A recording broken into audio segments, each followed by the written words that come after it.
안녕하세요. 저도 슬슬 갱년기에 접어들어가는 건지 작은 일에도 화가 나고 참기 힘들어진 것 같아요. 40대가 되어서 그런 건지 아니면 화날 만한 일이 많아서 그런 건지 이젠 헷갈리네요. 전에 어느 유튜브 영상을 보니까 자식 키우고 시집살이하고 남편만 보고 사셨던 분들이 그렇게 억울해하고 한이 많다고 하시더라고요. 근데 왜 저는 벌써 이 나이에 그 마음을 알 것 같을까요? 이 모든 근원지라고 볼 수 있는 게 바로 제 남편인데요. 이 사람은 저랑 나이는 비슷하지만 아주 귀하디 귀한 막내 아들로 태어났어요. 자그만치 위에 누나들이 4명이고요. 그저 주구장창 아들 낳을 때까지 그렇게 낳으셨다네요. 큰 신우가 이 부분에 대해 엄청 불만이 많았어요. 용철이 저놈은 순전히 시대 잘 만나서 그리고 우리 자매들 때문에 혼자 꽃가마 타고 다녔지. 솔직히 말하면 엄마도 불쌍하지만 나는 나이 먹을수록 우리 엄마가 안 불쌍하고 그냥 미워. 옳게 앞에서 이런 말 할 건 아니지만 말이야. 어이 누님 그렇게 말할 게 있어? 내 마누라도 있는데 앞에서 그런 말은 좀 자제하셔. 내가 뭐 누나들만 득실거리는 집에서 태어나고 싶어서 태어났나? 엄마가 왜 안 불쌍해? 아버지 잘못 만나서 그렇게 부직갱이 매번 피해 다니며 힘들게 사셨는데. 자식들이 불쌍해 안 하면 누가 엄마를 챙겨? 그런데 참 저는 이래서 시댁 식구들이 나란히 모이는 분위기가 싫더라고요. 꼭 이런 식으로 화제가 흐르고 언성 높아지고 누구 하나 울고 누구는 술 취해서 싸우는 그림이 만들어지더군요. 우리 남편은 막내고 사랑 많이 받았으면서 누나들한테 맞춰줄 것이지 절대 한마디도 안 지는 타입이었죠. 봐라 봐. 이놈 자식 말하는 뽐새 봐라. 니만 엄마 아버지한테 먹을 거 입을 거 다 쳐누려 놓고 누나들 앞에서 그렇게 주름 잡고 싶냐? 얻어먹은 거 많으면 니나 실컷 엄마 불쌍히 여기면서 죽을 때까지 효도해라. 안 말린다. 누나 말 다 했어? 맨날 이런 식이야. 이러니까 엄마가 누나들만 만나고 오면 화병이 나고 체해서 며칠을 알아눕지. 아유, 속사납게 진짜. 이렇게 되면 신우들도 한둘씩 일어나면서 인상을 쓰고 자리를 빠지는 거죠.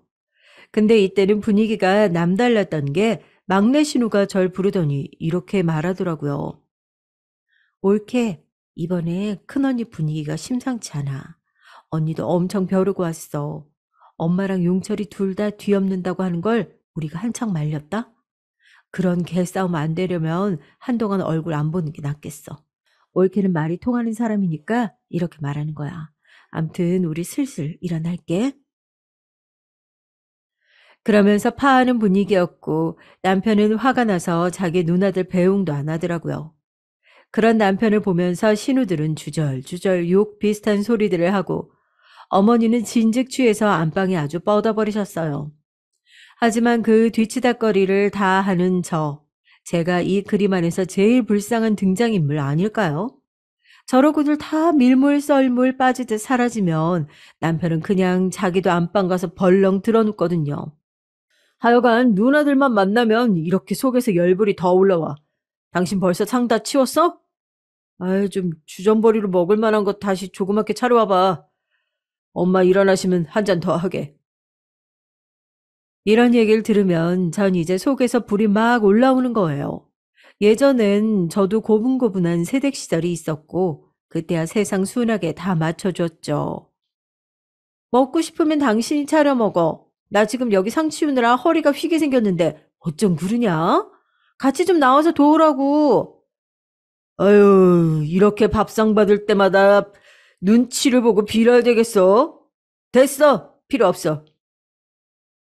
이러면서 문을 쾅 닫아버리는 인간이 연애 때에는 저에게 별이고 달이고 다 윽박질러서 따다 줄 것처럼 굴었답니다. 하지만 지나보니까 알겠더라고요. 결혼하고 난 뒤 두고두고 사람 피말리는 인간이었단 걸요.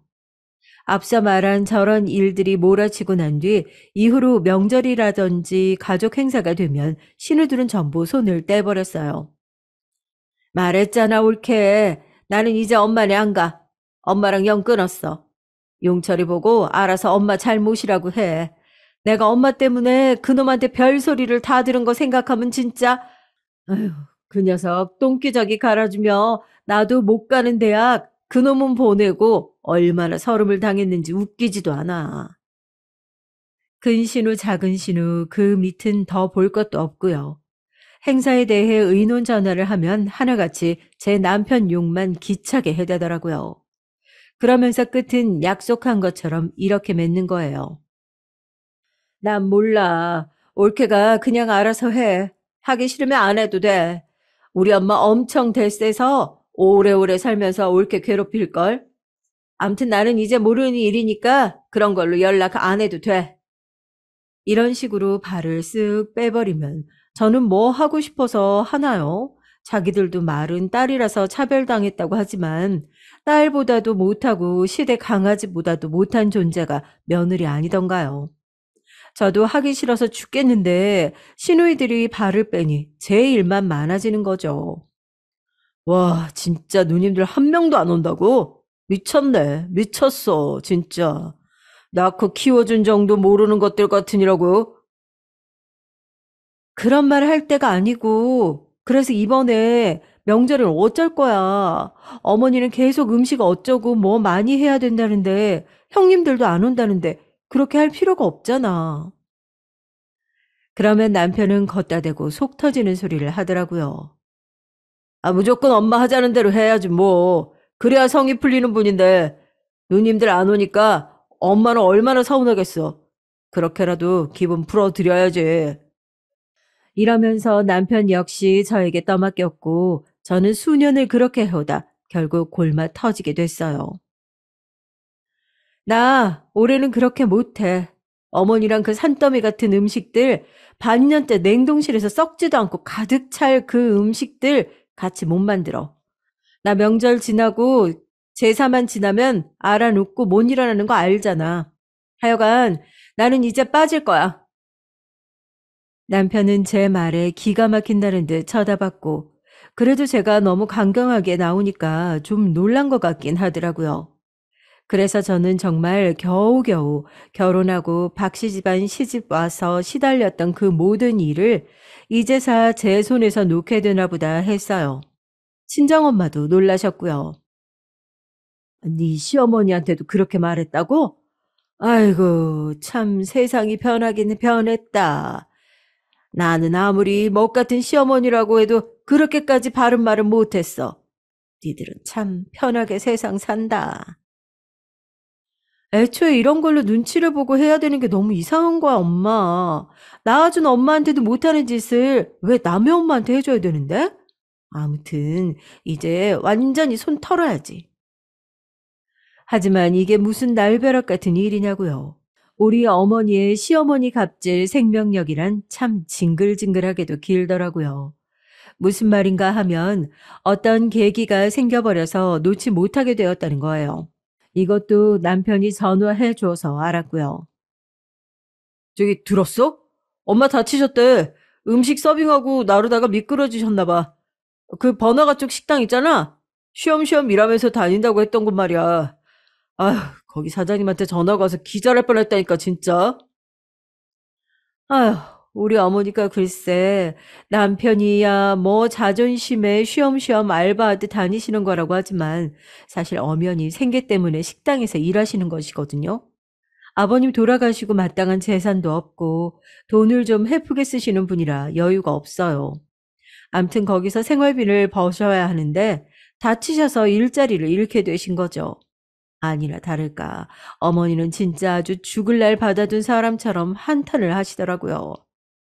아유, 큰일 났다, 큰일 났어. 이걸 어쩌면 좋냐고. 허리도 이 모양 돼서 이렇게 누워 있어야 하고.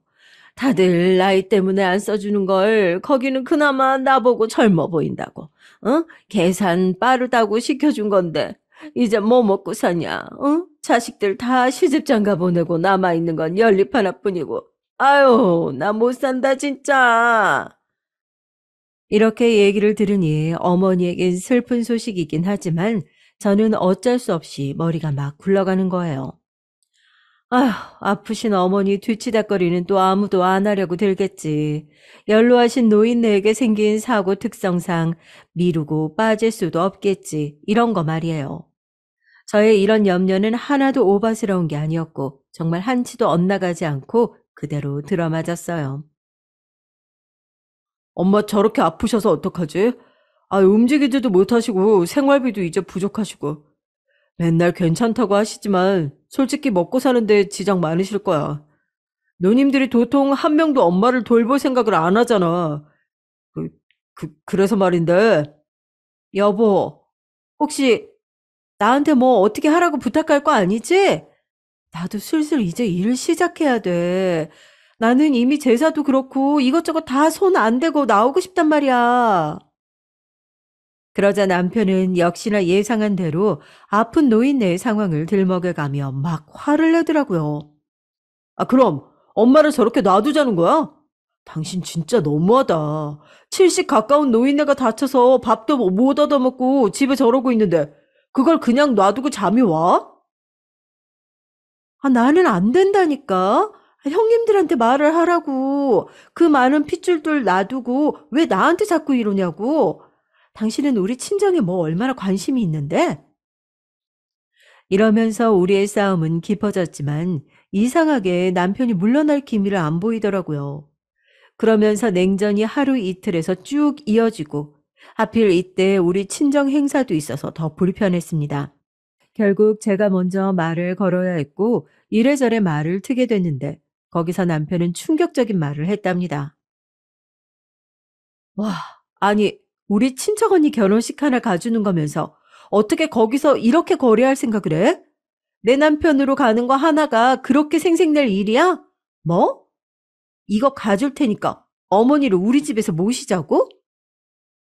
당신은 말을 진짜 정 떨어지게 해. 내가 언제 거래를 하겠어? 그 친척 처형 결혼식 갈 건데 가는 김에 할 말 있다고 했던 거잖아. 나 어제 엄마 들여다보고 왔는데 정말 장난도 아니야. 어?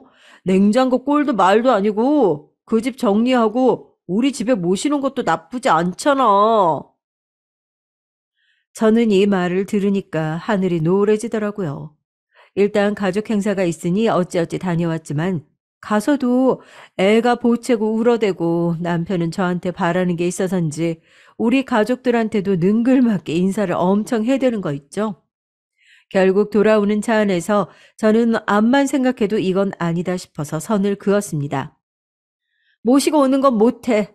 진짜 그건 정말 안 돼. 아, 어쩌다가 나보고 들여보다 보라고 하면 그것까진 할 수 있을지 몰라도 아무튼 함께 사는 건 안 돼. 나는 우리 친정엄마랑도 그렇게는 못 살아. 저는 엄청 고민하고 고심하며 말을 했는데 정말 의외였던 게 말이에요. 남편이 예상은 했다는 듯 그렇게 험악한 표정은 아니은 거예요. 웬일로 순순히 받아들이겠다는 건가 했는데 와, 더 험난한 현실이 기다리고 있었답니다. 어떤 일이 있을 것 같으신가요? 아마 뭘 상상해도 그 이상일 겁니다. 당신이 내가 그렇게 말할 줄 알았어. 그래서 나도 방법을 생각해 봤는데 노인네 저렇게 혼자 둘 수도 없고 당신도 싫다고 할 거고. 그러고 뜸을 들이는 게 점점 쎄한 거예요. 기다려봤더니 세상에 전 너무 놀래서 턱이 빠질 듯 입이 벌어졌어요. 뭐, 200만 원? 어머니한테 매달 그렇게 200만 원씩 드리자고? 그럼 어쩔래? 엄마 다리 저렇게 돼서 질질 끌면서 움직이셔야 돼. 게다가 나가서 일하는 건 완전 불가능하고, 치료도 받아야 하고, 생활도 해야 되는데. 그래서 내가 모시자고 했던 거 아니야. 살림 합치면 집도 합쳐서 돈도 남고, 어? 아니, 됐어. 모시는 얘기는 그만하고, 돈 200을 얼마나, 언제까지 드리겠다는 건데, 이번 달 한 달만 드리자는 건 아닐 거 아니야. 당연하지. 몸 아팠다가 낫는 게 어디 엄마 맘대로 되냐? 나도 최소 6개월은 그리 드려야 된다고 생각해. 와, 전 정말 이때 차량 밖으로 흘러가는 모든 것들이 다 허영과 꿈처럼 보이더라고요. 우리 형편에 자그만치 1,200만 원을 반년 안에 나눠서 어머님께 드리자니 당시 우리 집은 대출도 많았고 얼마 안 있음 학교 갈 아이를 두고 너무 부담스러웠어요. 그런데 이렇게 선택을 할 시간을 남편은 전혀 주지 않는 거예요. 나는 이미 마음 굳혔어. 엄마 집 가서 혼자 고생하는 거 보니까 그 정도도 못 해드리는 게 자식이 맞나 싶더라고. 게다가 같이 살게 되면 당신이랑 어머니 부딪힐 게 뻔하고 그거 보고 사느니 그냥 이렇게 무리해서 얼마 용돈을 보내드리는 게 나을 것 같아. 이미 본인이 이렇게 결론을 다 내버렸고 경제권도 거의 남편에게 있으니 저에겐 선택지가 없었어요.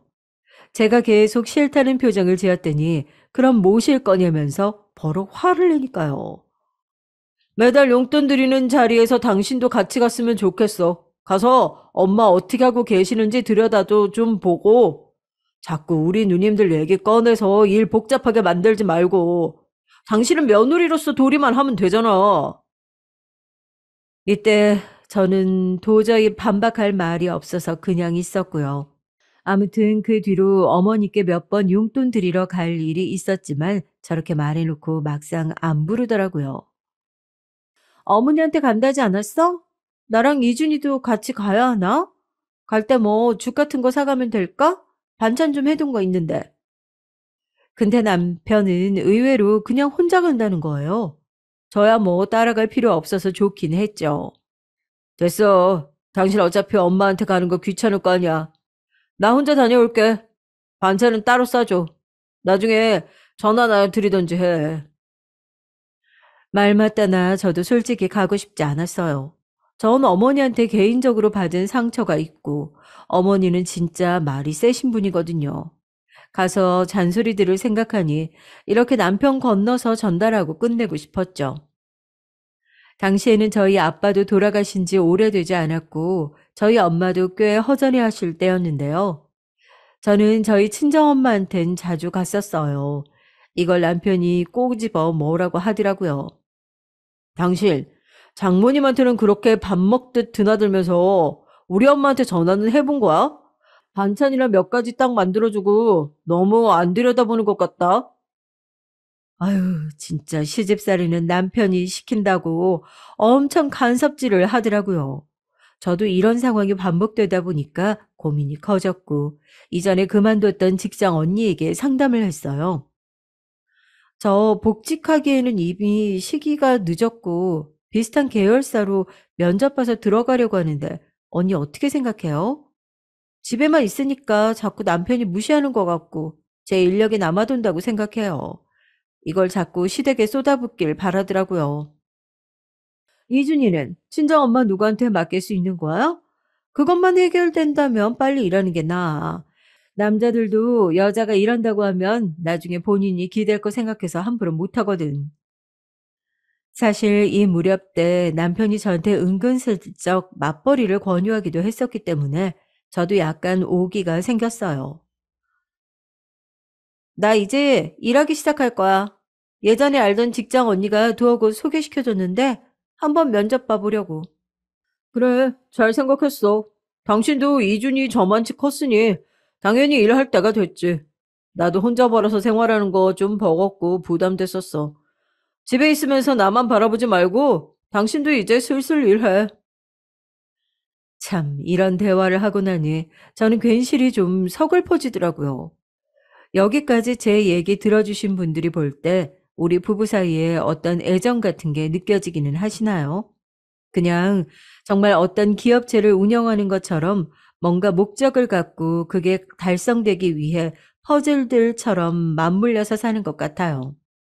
전 시댁 문제만 아니었어도 남편이랑 무던히 잘 지냈을 텐데 이 사람은 애 낳고 난 뒤부터 자꾸 어떤 역할들을 강조하더라고요. 암튼 저는 이후로 새로이 취업을 했지만 뭐랄까요. 정말이지 우리나라는 아이를 낳고 일하는 여자에게 좋은 환경은 아닌 것 같아요. 같은 여자건 아니건 결혼을 하고 안 하고에 따라서 이해도가 너무 떨어지더라고요. 우리 애가 아파서 제가 잠깐 휴가를 냈는데 그 다음날 같은 부서 여직원들이 뒷담을 하더라고요. 나 이래서 애 엄마들 싫어. 앞서 그만둔 그 아줌마도 툭 하면 애 아프다고 연차 쓰고 친정엄마가 봐주신 거 갚아야 된다고 가족여행 간다고 휴가 불쑥 내지를 않나? 아우, 이번에 새로운 아줌마도 저러고 있는 거 보니까 진짜 결혼하기 싫다. 아우, 짜증나. 화장실에서 이런 소리를 듣고 깜짝 놀란 저는 나중에 조용히 사무실로 들어가 못 들은 척 했어요. 그런데 앞서 제 욕을 하던 그 여직원이 아무렇지 않게 생글생글 웃으면서 말을 걸어오더라고요. 아, 애기 괜찮아진 거예요? 앞으로 혹시 불편한 일 있으면 미리 말씀해 주세요. 저희 다 맞출 수 있거든요. 마음고생하셨겠어요. 이거 드세요. 그러면서 뭐 사탕 같은 걸 주고 가는데 사람이 너무 앞뒤가 다르게 느껴져서 무섭더라고요. 그 부분을 집에 와서 남편에게 토로했는데 저는 남편의 반응에 더 스트레스를 받았어요. 아, 뭐 그런 걸 갖고 그렇게 일일이 기분 나빠해? 그냥 참고 다녀. 당신처럼 경력 뚝 잘라진 사람을 다시 불러다가 200씩 주고 쓰는 거 당연한 일 아니야. 그 여직원들 대학 멀쩡히 나오고 거기 근속하면서 착실히 급여 올리는 애들 아니냐. 당연히 흠 잡을 게 눈에 보이고 싫겠지. 아우, 여보, 내가 뭐 대단한 말을 바랬어? 나 간만에 직장 들어가서 이렇게 일하기 시작했는데 그냥 내 역성 좀 들어주면 그렇게 안 되냐? 아, 그렇게 징징대는 거 들어줘서 뭐가 달라지는데? 맨날 징징거리는 횟수만 늘고 양만 늘어갈 뿐이야. 그리고 당신 돈 버는 데에 도움 하나도 안 돼. 빨리 그 차가운 현실을 깨닫고 버티는 수밖에 없지. 반대로 나는 밖에서 얼마나 고생하는지 알겠어? 알면 좀 잘해. 정말 정남이가 뚝뚝 떨어지는 말투로 이렇게 말을 하는데, 그래요. 저도 마음 같아선 이 모든 걸 깨부시고 당당하게 직장 다니고 남편 코도 납작하게 해주고 싶었더랬죠. 하지만 애들은 왜 엄마가 일하기 시작하면 그렇게 아픈 걸까요? 저희 친정엄마가 애를 봐주셨는데, 글쎄 독감에 걸렸다지 뭐예요. 아우, 아까 소아과 데려갔더니 독감이라더라. 아휴, 나랑도 격리하는 게 좋을 거라는데, 아우, 나도 그게 옳은 것 같다. 낮부터 누가 머리를 때리는 것 마냥 아파가지고 힘들어 죽겠어. 이준이도 5일은 어린이집 못 가고 격리해야 된대. 아, 어쩌면 좋냐, 이걸?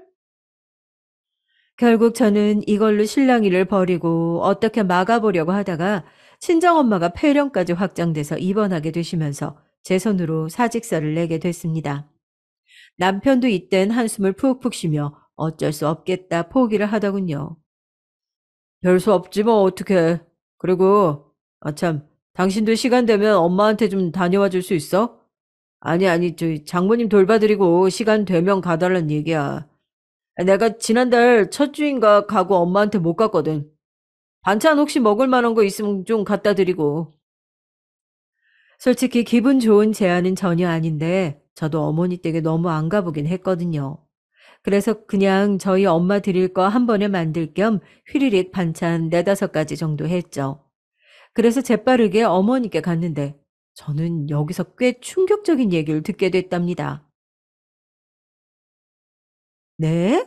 아니, 저기 어머니 300만 원씩 받으셨다고요? 누구요? 어머니 아들이요? 그러자 어머니는 아주 눈에서 하트가 쏙 빠져나올 것 같은 표정으로 답을 하시는 거예요. 전 기가 막혀 죽겠는데 말이죠. 아유, 그럼 우리 아들이 최고다 진짜. 딸년들이라고는 눈 감고 지 엄마 등쳐먹을 생각만 하지. 자식 역할 하는 건 우리 아들밖에 없네. 내가 아주 그 식당에서 일하면서 넘어져서 다치기도 했지만 그 옆에 내도 기싸움에 밀려서 그만둔 것도 있는데 아무튼 다달이 이렇게 받으니까 우리 아들 덕분에 호강하지 뭐냐. 이날 어머니가 저 붙들고 진짜 거짓말 안 하고 한 4시간을 본인 얘기만 떠들어대셨는데요. 듣자 하니 다리 다쳐서만이 아니라 거기 아줌마들이랑 싸우고 사이도 안 좋으셨더만요. 그 기에 눌려서 그만두신 걸 남편은 왜 그렇게 불쌍하게 말했던 걸까요? 게다가 어머니는 모르시는 게 없으시던데요. 아, 참. 그리고 너 그 일 그만뒀다면서. 우리 용철이 혼자 벌어 300씩 주긴 힘들 건데 웬만하면 니도 좀 버티지 그랬냐? 세상에 쉬운 일이 어딨어. 카스나들이 너보고 애 엄마라고 욕한다고 쪼아댔다며? 아이고, 그러고 이준이도 아프고 사돈도 아프고 하니 어쩔 수 없지만 그래도 좀 참아보지. 돈 200이 어디 그렇게 쉽게 나오냐? 야, 남편이고 어머니고 제가 벌어서 나오는 돈에 서로 눈독을 들이고 있었더라고요. 제 사정이 뭐고 어떻든 간에 전혀 상관도 안 하고 딱 한 달 받았던 월급 200을 그렇게들 서로 아쉬워하는 거예요. 하지만 제 아내는 여전히 의문이 있었고 집에 돌아와서 곧장 남편에게 따졌습니다. 300만 원이라니? 나한테 200 드린다고 하지 않았어? 아니, 우리한테 어디서 그런 여윳돈이 있어? 나보고는 카드값 나가는 거 따박따박 가계부 쓰라고 하고 하나씩 다 검사하더니 어머니한테 300이나 드리고 있었던 거야? 남편은 이때 슬쩍 난감한 표정을 지었지만 이내 그런 얼굴은 금방 사라지고 얼버무리더라고요. 아이, 엄마 아프고 치료받을 것도 있고, 한의원도 다닌다고 하는데 그거 일일이 다 얘기하기가 힘들어서 그랬어. 6개월만 드리는 거고. 그리고 뭐, 내가 당신한테 피해 끼친 건 없잖아. 당신이 번 월급을 달라고 하기로 했어? 뭐 그랬어? 내가 번 돈 내 엄마 준다는데, 그렇게 기분이 나빠? 저는 이 대화를 통해 제가 얻은 건 없다는 걸 알았지만 이상하게 기운이 쭉 빠지더라고요. 더 싸우고 싶지도 언쟁을 벌이고 싶지도 않고요. 이제 남편과 제 사이에 더 나눌 뭔가가 없을 것 같다는 슬픈 예감이 들었어요. 하지만 제가 이렇게 마음을 놓아버릴 여유도 없이 그놈의 집안 행사는 또 찾아오고 말았습니다. 그건 바로 어머니 칠순잔치였어요. 남편이 아닌 어머니 본인이 직접 전화해서 저한테 요구를 하시더라고요. 그간 딸만 넷 낳고 아들 하나 낳기까지 고생하면서 살아온 내 인생이 너무 서글퍼서 좀 대접을 받고 싶다. 내가 그래도 늙음하게 말년에 복이 있기는 한 거지. 이주넘엄 네가 좀 제대로 준비해봐라. 반짝반짝하고 촌스럽게 시뻘겋게 그렇게 좀 해줘라. 남들 다 그리 하더만. 먼 놈의 요구사항은 또 그렇게 까다로우신지 본인이 직접 전화해서 부탁하는데 싫다고 말할 수도 없고요. 남편에게 이런 상황을 말했더니 또 얄팍하게 말을 뱉더군요. 엄마가 해달라면 그렇게 해드리면 되지. 뭐가 문제요? 부페랑 연동되어 있는 홀들 많을 테니까. 당신이 인터넷으로 좀 알아봐. 아마 전 이 무렵부터 남편과의 대화를 짧게 끊었던 것 같아요. 길게 말해봐야 속만 터지고 이상하게 새벽쯤만 되면 우울감이 들고 남편과 한방 쓰기도 싫더라고요. 어느 순간부터 아이 방에 와서 자꾸 남편과는 최소한의 소통만 했어요. 헌데 사람이 누울 자리를 보고 눕는다고 이런 요구를 하더라고요. 우리 남편 70년대 사람인데 왜 이렇게 고지식하고 50년대 아저씨들 같을까요? 당신이 이 집에서 딸이자 며느리 노릇을 하는 셈이니까 이번엔 누님들을 좀 중재해서 불러 모아봐. 다른 날도 아니고 칠순이잖아. 내 말은 누님들이 들은 척도 안 해. 같은 여자니까 당신이 뭐라 좀 얘기 좀 해봐 좀. 전 조금도 내키지 않았어요. 진짜 이 큰 행사만 끝내고 두고 보잔 생각이었거든요. 하나씩 시댁 일도 끊고 무슨 일이 있어도 거들지 않겠다고 다짐을 했었더랬죠. 하지만 제 말을 들은 신우들 역시 순조롭게 따라주진 않았고 이게 뭐라고 제가 중간에서 고생을 해야 하는 건지 답답했어요. 이제 더 이상 제 앞으로 밀려드는 일거리를 다 받고 싶지 않더라고요. 뭐? 나보고 알아서 하라고? 나 지금 지난주 대전 갔다 오고 다음 주는 중국 가야 돼. 내가 가고 싶어서 출장 다니는 거 아닌 거 알잖아. 칠순이 인생에 어디 두 번씩 오는 것도 아니고. 이제 와서 손 뗀다고 하면 어떡하냐? 처음부터 하지 말든가. 그랬더니 제 보통 아닌 표정을 보고 자기도 좀 긴장이 되었나 봐요. 이상하게 갑자기 달래기 시작하더라고요. 아이, 다른 날도 아니고 칠순이잖아. 우리 엄마 어린애처럼 그날만 손꼽아 기다린다고. 이번만 잘 좀 넘어가 주라, 응? 아, 내가 이번에 중국 가서 장모님 선물도 같이 사올 테니까. 당신도 그걸로 장모님한테 생색 내고, 아무튼 서로 잘하고 살면 좋은 거잖아, 어? 누가 보면 제가 이 말에 혹해서 다시 손댄 줄 알겠지만, 저는 이걸 통해서 완전히 마지막으로 시댁 업무를 끝내고 뿌리를 다 뽑아버리고 싶었어요. 그리고 칠순 일주일을 앞두고 무려 저는 독감에 걸리게 되어 엄청 아팠거든요. 그런데 남편은 이때도 손이 발이 되도록 빌더라고요. 여기 약 사왔어. 아, 나도 애도 마스크 다 끼고 있으니까 당신도 안 옮기게 조심하고. 아니, 저기 또 옮기 시작하면 계속 수건 돌리기도 아니고 고생하니까 하는 말이야. 아무튼 좀만 힘내. 연락은 나도 돌릴 테니까. 결국 자기 엄마 칠순 무던히 좀 준비해달라고 저러는 것이었죠. 그래서 어찌어찌 저도 수액 맞아가며 나았고 칠순도 뭔 정신인지 모르게 초대 가수까지 섭외해서 끝냈답니다. 그런데 행사가 끝난 그날 저녁 말이에요. 그나마 저랑 말귀가 통한다고 생각했던 막내 신우로부터 전화가 왔어요. 그리고 저한테 곧장 따지기 시작하는 거죠. 옳게 좋은 날 애쓰고 고생 많아서 나도 그냥 좋은 말만 해주고 싶은데 내가 우리 남편한테 면이 도통 안 서서 말이야. 우리 남편이랑 나랑 힘껏 수고비도 쥐어주고 했는데 어째서 이 시간이 될수록 용철이랑 올케는 인사 한마디 없어? 손님 초대도 해놓고 그러면 안 되지. 네? 수고비. 그게 무슨 말씀이신지 저는 받은 게 없는데요? 저는 일단 끊고 뭔가 이상해서 곧장 남편에게 물어봤는데 이렇게 말하는 거예요. 난 뭔 얘기인지 모르겠어. 아까 누님이 주는 거 받긴 했는데 그대로 다 어머니 드려버렸지. 아, 그냥 다들 직통으로 저 빼고 얘기하면 안 되는 건지. 그래서 저도 막내 신우에게 얘기했는데 괜히 박씨 집안 사람들이 아니었어요. 진짜 말구녕이 안 통하더라고요. 나는 엄마랑 연 끊은 지 오래야. 어디까지나 올케네 수고했다고 돈을 쥐어준 거라고. 아, 남편 간만에 처가 행사 데려가서 돈 크게 쓰게 했는데 면이 안 서잖아, 진짜. 계속 투덜대고 짜증난다는 신우 때문에 결국 아직도 독감의 여독이 남아 몽롱한 제가 별로 말도 안 나눠본 막내 신우 남편에게 전화해서 직접 감사한 인사를 했답니다. 남편한테 말하니까 괜히 지 매형만 욕하더라고요. 얼굴 한 번 안 비추다가 딱 한 번 와서 돈 좀 썼다고 그거 더럽게 생색내네 진짜. 아유, 다시는 얼굴 안 봐야지 진짜. 그러면서 저는 정말 그 어떤 공도 치아받지 못하고 그렇게 칠순을 흘려보냈습니다. 저만 열심히 제주 넘고 돌고 뛰고 재롱 부린 셈이었죠. 그러고 얼마 지났을까요? 제가 시댁 따라다니다 정신없던 사이 저희 친정엄마는 그 무렵 우울증을 극복하기 위해서 새로운 취미를 가지셨는데요.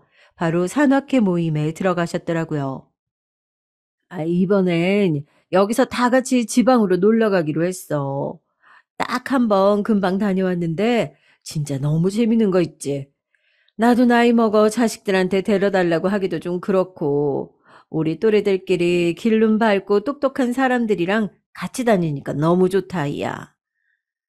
그 말에 저도 크게 안도했고 엄마가 가시는 편에 용돈도 얼마 챙겨 드렸답니다. 그런데 어쩜 이렇게 일이 꼬이는 건지요. 이렇게 쭉 쓰면서 느낀 건데 제 인생은 굴곡 없이는 그냥 못 흘러가나 봐요. 자꾸 어디선가 텅텅거리는 것 같네요. 왜냐하면 무던히 1박으로 놀러 가신 듯 했던 엄마가 다쳤단 연락을 받은 거예요. 아유, 나 별거 아닌 줄 알았는데 큰 병원 가보려잖니. 엄마 원래 무릎이 말썽이기도 했고, 아휴, 수술해야 될 거라는데 이 나이에 수술은 겁난다 진짜. 아우, 나 어떡하면 좋니? 엄마 얘기를 듣고 놀라서 남편에게 애를 맡기고 곧장 엄마에게 달려갔고요. 그렇게 병원 오가는 사이 생각보다 상황이 나쁘다는 걸 알게 됐어요. 엄마 많이 심각한 것 같아. 무릎 수술해야 된다는데 몇백 든다고 하더라고. 갑자기 그렇게 훅 나갈 돈이 없을 텐데 엄마도. 저는 이렇게 말했고 당연히 이 부분에선 남편이 어느 정도 반응을 할 거라고 생각했어요. 적어도 장모님을 안쓰러워하거나 저의 기분을 거드는 말 정도는 할 줄 알았죠. 그런데 이 인간은 멍하니 TV 뉴스만 보고 있는 거예요. 자기, 내 얘기 듣고 있는 거 맞아? 엄마 무릎 수술해야 된다고. 나도 맞벌이 시작해서 쭉 일했으면 이런 얘기 안 하고 내가 해결하는데 알다시피 그만뒀잖아. 그때도 엄마가 이준이 많이 봐줬고. 그래서 말인데 수술비 좀 내줄 수 있겠어? 그러자 남편은 제 말에 좀 찔렸던지 바로 이렇게 말하더군요. 아유, 그럼 당연히 그렇게 해야지. 아니, 뭐 나는 도리는 하는 사람이야. 어? 장모님 이준이도 봐주시고 고생 많으셨는데 당연히 우리가 금옥 해드려야지. 그래. 그럼 잠깐 엄마가 아까 톡으로 보내준 거 내역이 있는데 저는 거기서 내역을 찾아내 남편에게 얘기했는데 당장 간이라도 꺼내줄 것처럼 말하던 인간이 갑자기 말을 바꾸는 거예요. 아니, 300 정도 든다고? 아니, 무릎을 뭐 열어야 돼? 근데 이거 정확한 금액 아니잖아. 엄마도 대중 없어. 주변에서 듣고 말한 것 같은데 큰 차이는 없을 것 같기도 해. 아무튼 그 정도 든대. 그런데 이 인간이 바로 어떻게 뭐라고 하지는 못하고 계속 말을 돌려가면서 트집을 잡는 거 있죠? 그것도 아주 치사하고 비열하게 말이에요. 아유, 암만 그래도 갑자기 이렇게 목돈을 대뜸 내놓으라고 하며, 이래서 자식 하나면 골치가 아프다니까. 혼자서 다 몰아서 그냥 부담해야 되고, 이게 뭐냐고. 우리도 돈 나갈 때가 천진데, 쎄 빠지게 일해서 이렇게 쭉쭉 물쓰듯 나가버리면, 아휴, 무슨 사는 보람이 있냐? 어머, 여보, 진짜 말 그렇게 할 거야? 그럼 어떡해? 나라고 이런 청구서 당신한테 내밀고 싶었는지 알아? 나도 내 돈으로 할 수 있으면 했어. 근데 상황이 안 되고 엄마는 많이 아프신 거잖아. 이렇게 말을 해도 남편은 여전히 꿍한 얼굴로 제 쪽을 쳐다도 안 보는 거예요. 저도 아마 그쯤부터 이성을 잃기 시작했던 것 같아요. 자식이 하나라서 다 부담하니 골치 아프다고? 그럼 자기 어머니는 자식이 없어서 당신 혼자 다 냈어? 나 진짜 말을 곱게 할 수가 없다. 누님들 어쩌고 핑계 대가면서 당신 옆에 있는 나까지 맞벌이 하는 식으로 눈치 줘놓고 뭐? 당신 매달 300 드리는 거 아직 끝나지도 않고 몇 달 더 남았잖아. 와, 어떻게 이딴 식으로 나와 사람이? 남편은 제가 꽤 흥분해서 말을 하고 듣다 보니 지도 할 말이 없는 사안이라 그런지 몰라도 약간 긴장을 빡 한 느낌이었어요. 내가 우리 엄마 수술비 좀 되는 것 같고 당신한테 이렇게 구걸하듯이 일일이 다 따져 말하고 허락을 구해야 돼? 진짜 내 인생 너무 불쌍하다. 그럼 나는 왜 자기네 집 식구들 따라다니면서 중재를 한다고 용을 쓰고 어머니를 챙겼어야 했어? 남편은 여기서 큰 한숨을 들이내쉬더니 대충 달래는 듯 손짓을 하며 얘기를 끝내버리더군요.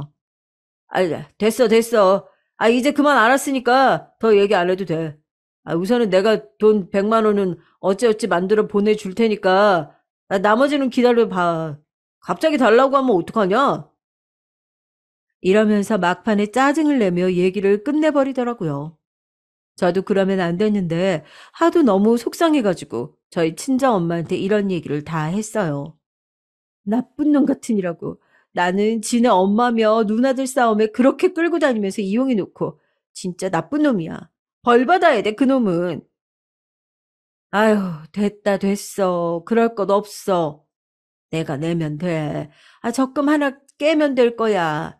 급하면 돈 나올 구석이 아예 없는 건 아니니까 괜히 나 갖고 둘이 싸우고 그러지 마라. 각자 가족들 갖고 싸우는 게 제일 불성사나운 거야. 전 그러고 싶은 생각은 없었는데 한사코 엄마 본인이 내겠다고 하고 정말 이러지도 저러지도 못하고 복잡한 중이었는데요. 제가 잠깐 애를 데리러 어린이집 간 사이 엄마는 전화를 하신 거예요.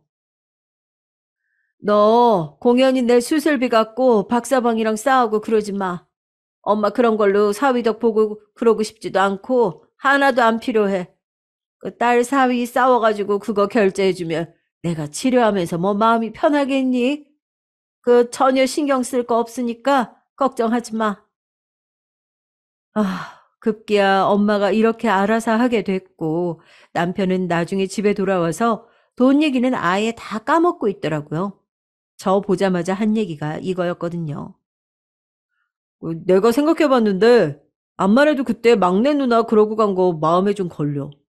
그때 자기가 대신 전화해서 매형한테 인사했고 나는 매형이 너무 얄미워서 모른 척했지만 사실 뭐 누나는 아무런 죄가 없잖아. 일단 겸사겸사 그냥 밥이나 먹자고 당신이 그 전화 좀 해줘봐. 엄마한테 내가 아까 전화해보니까 엄마도 같은 생각인가 보더라고. 뭐라고? 나 지금 무슨 말인지 이해가 안 가는데? 아이 참 이게 뭐 그리 어려운 얘기라고 귀를 헤매냐? 간단하게 말해서 그냥 막내 누나네 부부랑 우리 부부랑 엄마랑 다 같이 갈 만한 한식당 좀 알아봐 놔. 나도 적당히 인터넷으로 찾아볼 테니까. 전 여기에서 들고 있던 물잔을 쾅 내려놓고 남편을 노려봤습니다.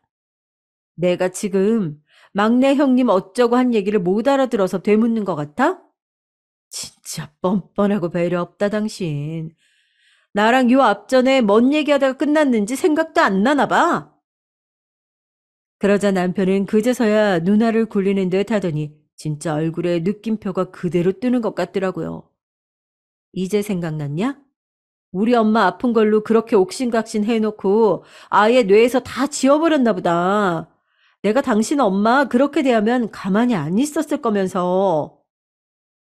남편은 제 말에 먹긴 놈이 섞는다고 찔려서 버럭 소리를 지르는 겁니다. 아니, 장모님한테 내가 뭐 특별히 뭐가 어째서 일부러 그런 거겠어? 나도 우리 집 일이 생각하다가 깜빡한 것 뿐이야. 알려주고 다시 물어보면 되지. 말을 그따구로 하냐, 너는. 저는 이날만큼은 그냥 넘기고 싶지 않더라고요. 그냥 그대로 몰아붙였습니다. 이게 지금 깜빡하고 자시고 이해받을 일이야? 어? 우리 엄마 수술하려고 돈 얘기 나왔던 거잖아. 나보고 얼마 돈 100만 원이라도 먼저 보내준다더니 종일토록 연락도 없었고 내 얼굴 보자마자 또 네 식구들 뒤치다꺼리 맡기려고 했지? 결국 우리 엄마 돈으로 냈어. 어떡할래? 이 말을 하면서 저는 몸이 절로 부르르 떨렸는데 남편 놈은 찔리니까 더 막 화를 내면서 저를 궁지에 몰려고 하더라고요. 진짜 나쁜 놈이에요. 아니, 내가 일부러 그랬어? 그랬던 증거 있냐고? 각자 자기 식구들 생각하느라 까먹을 수도 있지. 그러는 너는 네가 평소 뭐 얼마나 우리 가족한테 잘했다고 큰 소리야? 내가 일일이 가르쳐서 시키지 않으면 절대 안 움직이는 게 그거 수술비 좀 장모님 내셨다고 그렇게 억울해 미치겠어? 이때부터 저는 눈을 부릅뜨고 남편에게 시선을 뗄 수 없었어요. 어쩜 이런 인간이 다 있나 싶었으니까요. 그리고 막말로 너 자꾸 엄마들끼리 비교하는데 그럼 나는 왜 당신 엄마 수술비를 당연히 대야 하는 건데 나 혼자 보니까 아주 물줄기가 나한테서 다 쏟아나는 것 같아? 말하면 다 나오는 줄 아냐고. 너 저번에 뭐라 그랬냐? 칠순 때 우리 엄마 챙기는 거 말했더니 뭐? 효도는 셀프로 하는 거라고? 그럼 개소리나 하던 게 너 아니야? 전 여기서 정말 천둥 번개가 정수리를 스치듯 어마어마한 충격과 깨달음이 일어나더군요. 곧장 자리에서 일어나 남편을 똑바로 쳐다봤어요. 셀프? 맞아. 좋다. 내가 그렇게 말했었지. 그럼 우리 이제 그쪽으로 가자. 어때?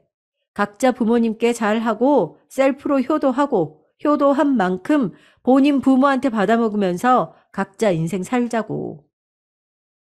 이 말에 남편은 이해가 잘 안 되었는지 다시 되묻는 거예요. 전 그 자리에서 이것저것 짐을 챙기고 그대로 현관을 나가며 말했습니다. 혼자 실컷 셀프로 네 엄마한테 효도하면서 사랑 많이 받고 살아. 거긴 내가 들어갈 구멍이 아니니까 나는 간다. 당신이랑 더 할 말 없고 당신이랑 이제 살기 싫어. 말 걸지 마, 이제. 그러고 나가버렸고 엄마 수술을 하고 집에 오시기까지 한 2주간을 엄마네에 붙어 있었어요. 여기서 애 어린이집 보내고 중간에 남편 없을 시간에 몰래 집에 가서 남은 짐들을 조금씩 덜어왔는데요. 결국 더 길어지는 걸 못 참고 남편이 쳐들어왔죠. 애 어린이집 하원해서 들어오려는데 저희 친정 입구 앞에 남편이 장승처럼 눈을 부릅뜨고 있더라고요. 당신 진짜 이딴 식으로 할 거야? 애 데리고 나가면 뭐 하는 짓이야 도대체? 하도 장모님께서 어쩌고 하니까 내가 직접 전화도 못 드려보고 참았는데 알아서 적당히 하고 기어들어 왔어야지. 아니, 지금 장난하는 거야? 당신, 지금 우리 엄마 집안에 있는데 그렇게 소리 지를 거야? 우리 집이 우스워? 아니, 당신이 지금 그런 상황을 다 만든 거 아니냐고. 이제 내 탓을 할 일이야? 전 그대로 애만 들여보내고 다시 현관에서 말했어요. 이혼하자. 나 당신이랑 이제 그만하고 싶어.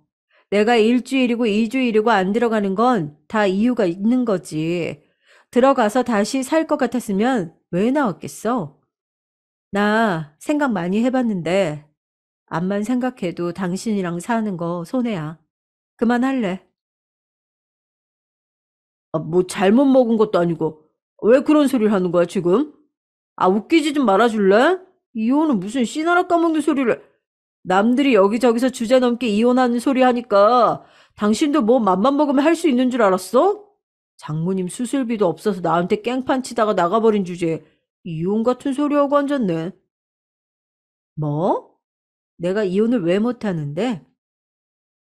남편은 제 말을 더 듣지도 않고 뒷짐을 지고 한숨만 팍팍 쉬어대더니 빨리 나오라는 거예요.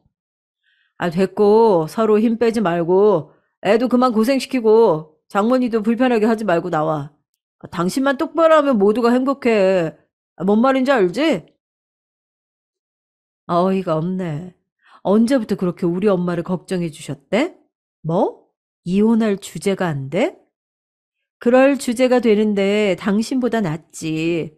없는 형편에 돈 300씩 시댁에 갖다 붙는 당신보다 난 아주 여유 있어. 어디서 명령질이야?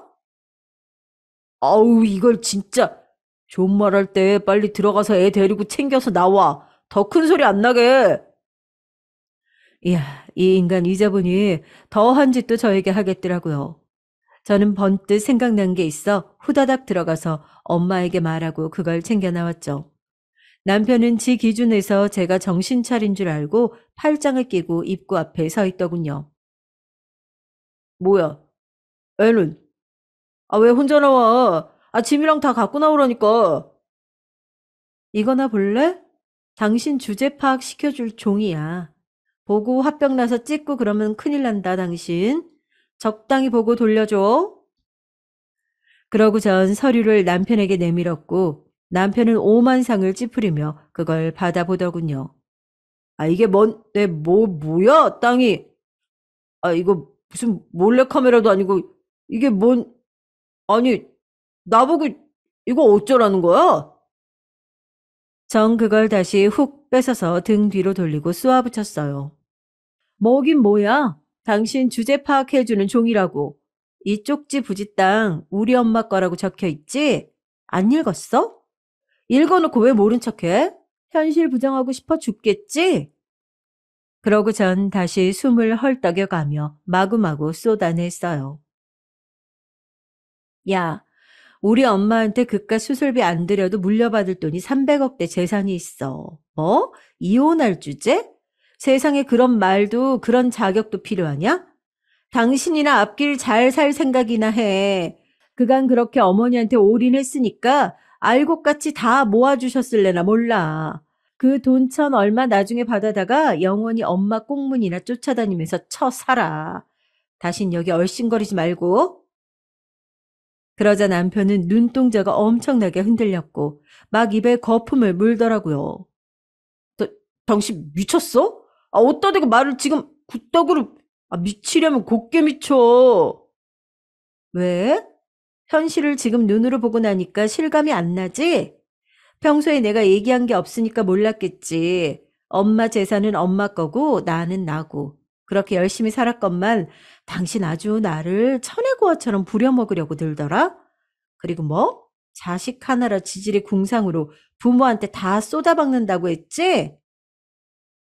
남편은 상황 파악이 뒤늦게 되었는지 연식 콧바람을 몰아쉬며 이젠 저 말고 다른 쪽을 쳐다보면서 부들부들 떨고 이를 갈고 난리가 났더군요. 왜? 분해? 당신도 당신 엄마한테 몰아서 받든지 왜? 야구르지? 나 아주 알거지로 하고 그지같이 끌고 가려다가 본인이 그지인 거 현실 파악되니까 죽겠지 아주? 이렇게 저도 잔뜩 독이 올라서 쏟아부은 건 그간 당했던 내용이나 이날 와서도 너무 당연하게 절 하녀 부리듯 끌고 가려고 했기 때문이에요. 전 말도 제대로 맺지 않고 그 길로 들어와 버렸고요. 남편은 그 뒤로 우물쭈물 거리다가 지 엄마랑 누나한테 다 알렸더라고요. 그래봤자 누나들도 편들어주지 않고 어머니도 뭐 어쩔 도리가 없었을 거예요. 그렇게 남편은 눈 말짱이 뜨고 이혼당했고 저는 엄마 쪽으로 넘어온 그대로 잘 살고 있어요. 이혼 갖고 엄마도 꽤 말이 많으셨지만 전날 남편이 찾아와서 부린 꼬라지를 다 알고는 입을 못 다무시더라고요. 그 와중에 남편 놈이 우리 엄마한테 전화해서 저 말고 엄마를 구슬려서 달려볼 생각으로 연락을 했었나 봐요. 아니, 나보고 글쎄, 장모님 몸 좀 괜찮으시냐고 연락이 온 거 있지? 아휴, 대충 말하다 끊긴 했어. 이 말에 너무 화가 나서 저는 남편에게 문자를 보냈어요.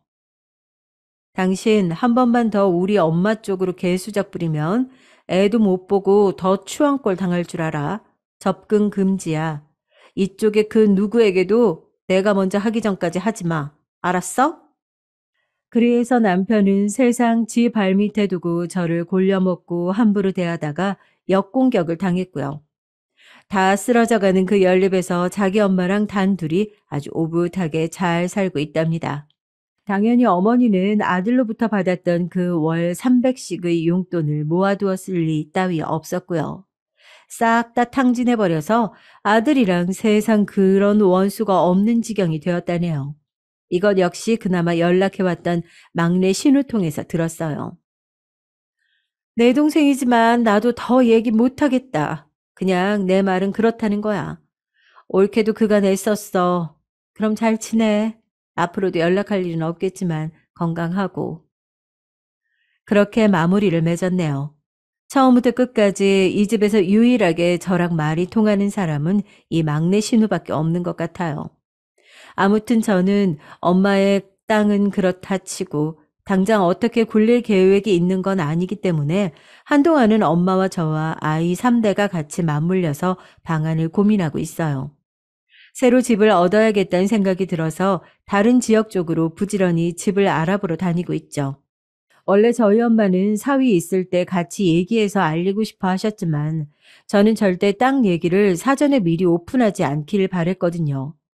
덕분에 인간 바닥 끝까지 다 보고 점검한 뒤 잘 정리한 것 같다는 생각이 들어요. 결혼하기 전에도 알았더라면 얼마나 좋았을까요? 그거 하나가 가장 아쉬울 뿐입니다. 그럼 제 얘기 들어주신 분들 모두 건강하시고 평안히 하루 마무리하시길 바랍니다. 안녕히 계세요. 안녕하세요. 예쁜 7살 딸아이를 둔 하루하루가 바쁜 워킹맘입니다. 저는 재밌게도 시모를 통해 이런 사연들을 접할 수가 있었고, 많은 분들이 참 각양각색 사연들로 다양하게 살고 있구나라는 걸 느낄 수 있었어요. 나이가 꽤 있으신 시어머니도 재밌게 보고 있더라고요. 저도 최근에 내놓을 만한 사연이 있어 이렇게 보내봅니다. 제 삶은 다른 사연자들에 비해 큰 고난 없이 물 흐르듯 매우 평탄했어요. 결혼을 하기 전까지는 말이죠. 나름 부족함 없이 살던 저희 집에서는 제가 열심히 공부해서 대학에 유학까지 다녀오기를 바라셨지만 학창 시절 저는 마냥 청개구리 같아서 그렇게 하라는 공부는 너무도 하기 싫었습니다. 저는 결국 지방에 있는 전문대를 졸업했고 그 학벌은 꼬리표처럼 따라다니며 저를 평가하게 됐죠. 그래도 전 제가 좋아하는 것을 찾아 자격증도 따며 나름대로 제 스스로의 가치를 올리려 노력했어요. 처음에 제 시작은 일반 피부관리사였으나 점차 제 손길을 찾는 손님들이 늘었고 6년의 시간이 흘러 그렇게 실장이라는 자리까지 오를 수 있었죠. 그 즈음에 지금의 남편을 처음으로 만났어요. 기본적인 소개 자리로 만났지만 남편과 저의 만남은 꽤 신기한 만남이었죠. 왜냐하면 소개자가 바로 지금의 시어머님이시거든요. 시어머니는 저희 샵을 다니며 꾸준히 저만 찾으시던 제 단골분이셨어요. 그날도 어김없이 항상 진행하는 루트로 피부 마사지를 진행하는데 어머님이 제게 먼저 물으셨죠. 우리 이 실장님 남자친구 있나? 아니요, 연애 안 한 지도 벌써 2년이나 지나가는데요. 아, 왜? 예쁘장하니 인기도 많을 것 같은데. 워낙 바쁘기도 하고 크게 만날 기류가 없어서요. 그나저나 그건 왜요? 혹시 사모님 아시는 분 중에 괜찮으신 분이라도 있으신가요? 괜찮은 남자 있지 그럼. 연하가 괜찮다면 혹시 내 셋째 아들 어떤가? 흔한 제의는 아니었죠. 자기가 다니는 샵 피부관리사에게 자기 아들을 소개시켜주는 일은 거의 없으니 말이에요. 처음엔 당연히 거절했어요. 저를 그만큼 예뻐해 주시고 생각해 주신 거는 너무 감사했지만 아무래도 부담스러웠으니깐요. 부담스러워하는 건 알겠지만 한번 만나보고 아니다 싶으면 거기서 끝내도 괜찮아요. 그렇게 내 눈치 안 봐도 된다는 말이야. 내 셋째 아들 최근에 학교 졸업하고 회사 들어가서 아직 세상 물정이 어떤지 잘 몰라. 이상한 여우 같은 기집애들 꼬일 바에야 우리 이 실장처럼 사회 경험 풍부하고 사람 대할 줄 아는 여자가 훨씬 낫지. 내가 이 나이 먹고 하나 배운 게 있다면 바로 사람 볼 줄 아는 눈이라는 거야. 그건 내 눈에 이 실장이 쏙 들어온 거고. 나도 더 이상 우리 애 만나보란 소리 안 할 테니까 한번 밥이라도 먹어봐. 이후에도 당시의 사모님이자 지금의 어머님은 제게 계속 제안을 하셨고 결국 지금의 남편을 소개 자리에서 만났습니다. 남편은 저보다 3살이 어렸어요. 전문대에 일찍이 일을 시작했던 저와는 달리 남편은 대학을 각 졸업한 새내기 직장인이었죠. 처음엔 억지로 이 자리를 나온 듯한 모습이 너무나 티나 보였어요. 대답도 건성건성 빨리 집에 가고 싶다는 예의 없는 태도에 저 또한 소리를 꽥 지르며 생각 없는 자리에 억지로 나온 거라고 저도 괜찮다며 그 자리를 박차고 나왔죠. 그런데 희한하게 이후로 연락이 계속 오더라고요. 자기가 초면에 무례했다며 사과의 의미로 밥 한번 사고 싶다면서 말이에요. 그렇게 저희는 서로의 프레임을 빼고 다시 마주하게 됐습니다. 두 번째로 만난 저희 남편은 처음 마주했던 모습과는 많이 달랐어요. 몸에 배어있는 젠틀한 매너에 유머스러운 모습까지 처음에 봤던 그 사람이 맞나 싶을 정도였죠. 덕분에 저도 거리낌 없이 남편을 마주할 수 있었고요. 그렇게 해서 몇 번의 만남을 이은 뒤 저희는 정식으로 교제를 하게 됐습니다. 3년이라는 연애 끝에 결혼까지 이어지게 됐죠. 남편과 연애하는 동안에도 현재 시어머니이자 당시 사모님이었던 어머님은 꾸준히 저희 샵을 나와 저에게 피부 관리를 받으셨고 저희 관계를 응원해 주셨어요. 그렇게 상견인 날 저희 부모님은 그 어느 때보다 옷차림이나 머리 스타일 등 신경 써서 그 자리를 나오셨죠. 시부모님도 한껏 멋을 낸 모습으로 식당에 나타나셨고요. 그리고 두 아주버님과 형님들까지도 함께 모습을 보이셨습니다. 남편에게 형이 둘이 있고 결혼도 했다는 걸 알고 있었지만 이렇게 상견례 자리까지 오실 줄은 몰랐는데 조금은 당황스럽더라고요. 피부 관리 잘하더니 집이 좀 사나 보네. 머리부터 발끝까지 다 명품이잖아. 그러게요. 나이도 저희보다 많다고 들었는데 관리사라서 그런지 피부에서 광이 나는 게 꼭 저희 또래 같네요.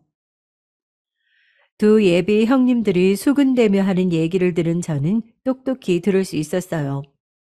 남편이 저보다 어려서인지 두 형님들 또한 저보다 나이가 어렸죠. 그리고 남편을 통해 들은 바로는 신기하게도 두 형님은 고교 동창이라 그러더라고요. 큰 아주버님과 작은 아주버님 그리고 두 형님들은 같은 동호회에서 서로를 알게 됐고 비슷한 시기에 만나 결혼까지 했다는데 이미 저 두 사이는 너무나도 친밀하며 제가 끼어들 틈이라고는 없어 보였죠. 시어머니가 예전에 제 단골 손님으로 피부 관리를 받을 당시에 제게 해준 말이 생각이 나더라고요. 시어머니는 두 형님들이 썩 마음에 들지 않으셨지만 두 아주버님이 이 사람 아니면 안 되겠다며 마구잡이로 허락해달라고 한 탓에 어쩔 수 없이 결혼하게 해준 거라며 셋째 아들만큼은 적어도 자기 마음에 찬 여자에게 장가갔으면 좋겠다는 말씀을 해주셨죠. 그게 제가 될 거란 생각은 미처 하지 못했지만 사람 운명이라는 게 참 신기한 것 같아요. 그렇게 상견례를 다녀온 뒤 친정엄마는 형님들 두 사람들이 둘이 친구인데다가 기까지 세 보인다며 제 결혼 생활을 걱정해 주셨고 전 그런 엄마를 괜찮으니 걱정 말라며 안심시켰죠. 그리고 친정엄마의 걱정대로 두 형님들의 말도 안 되는 텃세가 시작됐습니다. 결혼 후 신혼여행을 다녀와 시댁을 방문했을 때 귀신같이 따라온 두 형님은 제가 건네는 선물들을 죄다 무시하는 건 기본이었고 결혼 후 처음으로 맞이한 명절에는 다른 분들이 보이지 않을 때면 둘이 작당 모의를 해가지고 제게 뒷정리를 혼자 하게끔 만들었어요. 막내 동서, 뒷정리는 혼자 할 수 있지? 아우, 나는 손목 터널 증후군이 있어서 더 이상 일을 하면 손목에 큰 무리가 갈 것 같네. 그래, 동서. 나는 하지정맥이 있어서 더 이상 서서 일하면 힘들 것 같아. 부탁 좀 할게. 양의 탈을 쓴 여우처럼 앞에서는 같이 일하는 척 했지만 뒤에서는 뺀질대며 조금 쉬겠다고 하고 자리를 비우기 십상이었어요. 아유, 설거지까지 너무 깔끔하게 잘했구나. 수고했다. 어머님이 깔끔히 정리된 주방을 보고 칭찬을 아끼지 않으셨죠. 그런데 식탁 의자에 앉아서 있던 두 형님들은 꼭 본인들이 한 것 마냥 대답을 거들었어요. 별 말씀을요. 어머님, 항상 뒷정리도 깔끔히 해야죠. 맞아요. 형님이 설거지는 깔끔하게 잘하시더라고요. 궁짝이 잘 맞는 두 형님들에게 지금까지 뒷정리를 하나도 거들지 않았으면서 제 얘기는 어떻게 쏙 빼고 말씀을 하실 수 있는지 따져 묻고 싶었지만 마지막까지 계속 일을 했던지라 더 이상 말할 힘도 없었죠. 다음 해에 맞이한 명절에는 큰형님은 임신으로 배가 불러 거동이 힘들다며 누워서 상전 마냥 쉬었었고 작은 형님은 어쩜 명절을 앞두고 교통사고가 난 건지 병원에 입원을 했다며 시댁의 얼굴조차 보이지 않았습니다. 그렇게 몇 번은 형님들이야 시댁에서의 행사나 명절이 아니고서는 자주 보지도 않으니 가족 간의 평화를 깨지 않기 위해 저도 그냥 참고 넘어갔죠. 그런데 제가 가만히 있으니까 정말 사람을 우습게 보는 건지 한 번은 선을 세게 넘더라고요. 시어머님 생신을 얼마 앞두지 않은 날이었어요. 당시엔 제 딸이 태어나기 전 임신 막달인 터라 거동하기가 꽤 불편해 있을 때였어요. 어머님 생신 선물로 생각해둔 가방이 있어서 백화점을 가기만 하면 되는데 몸을 움직이기조차 버거웠던지라 어떻게 사와야 할지 고민을 하고 있었죠. 남편에게 부탁을 할까 하고 있는데 마침 작은 형님에게 전화가 왔어요. 동서, 이번 어머님 생신 선물 말이야. 나랑 형님은 돈 합쳐서 모피코트 하나 사드리려고 하는데 동선 뭐 할 거야? 선물 겹치면 안 되잖아. 아, 생각해둔 가방이 하나 있기는 한데 제가 지금 배가 꽤 많이 불러서 혼자 백화점을 가기가 힘들 것 같아서 걱정이에요. 그렇구나. 아, 그럼 내가 사다 줄까? 네? 아, 정말 그래도 괜찮으시겠어요? 어, 생각해둔 가방 브랜드랑 돈 보내주면 사다 줄게. 감사해요, 형님. 가방은 캡처해둔 거 문자로 보내드리고 계좌번호 보내주시면 이체해드릴게요. 알겠어. 선물은 어머님 생신날 바로 전해줄게. 갑작스러운 작은 형님의 호의에 의아하긴 했지만 제가 임신 막달인 걸 알고 생각해서 그러는 거겠거니 하고 넘어갔죠. 그렇게 시어머님 생신날이었어요. 부른 배를 잡은 채 남편의 부축을 받고 시댁으로 향했죠. 그런데 작은 형님이 사온 가방은 제가 보낸 가방과는 브랜드조차 아예 다른 가방이었어요. 검색해 보니까 제가 사려고 했던 가방보다 훨씬 저렴한 가방이었죠. 심지어 제가 부탁한 가방 브랜드는 누구나 알만한 유명한 명품 브랜드였지만 형님이 사온 이 가방 브랜드는 그에 비해 떨어지는 하급 브랜드였거든요. 저는 옆에 시부모님이랑 아주버님들이 보건 말건 작은 형님에게 따져 물었습니다. 형님, 이 가방은 제가 부탁한 가방이랑 브랜드조차 다르잖아요. 그러자 작은 형님 대신 옆에 있던 큰 형님이 대답했어요. 아, 그 가방 작은 동서한테 얘기 듣고 나랑 같이 백화점 가봤는데 막내 동서가 보낸 가방은 품절이라 나랑 작은 동서가 보고 그나마 요즘 트렌드에 맞춰서 어머님에게 어울릴 만한 다른 걸로 골라본 거야. 아니, 그 가방이 품절이면 저한테 전화라도 해서 말이라도 해 주시던가요. 하다못해 비슷한 급의 가방으로 사오셨어야죠. 이건 차이가 너무 나잖아요. 심지어 이체까지 해드린 건데, 그럼 남은 돈은 도대체 어떻게 하신 거예요? 제 말에 작은 형님은 오히려 제게 어이없다는 듯 실소를 자아내며 되려 당당하게 말했어요. 동서, 동서가 사달라는 가방이랑 이 가방이랑 별로 금액 차이 많이 안 나거든? 동서 임신 막달이라 생각해서 형님인 내가 기꺼이 심부름 자처해줬건만 이렇게 따져 묻는다니 식구들 다 보는 앞에서 이게 무슨 태도야? 너무나도 뻔뻔스러운 작은 형님의 말에 순간 어안이 벙벙해졌지만 질세라 저는 핸드폰으로 검색한 가방을 보여주며 말했죠. 이거 보세요. 검색해보면 이 가방이 얼마인지 다 알 수가 있다는데 금액 차이가 안 난다니요. 제가 이체해드린 내역 보여드려요? 언성이 높아지자 시어머님과 남편이 와서 저를 말리기 시작했습니다. 아유, 아가, 진정해라. 나를 생각해서 사주려 한 가방은 마음으로 받고 작은 애가 사온 가방으로 만족하마.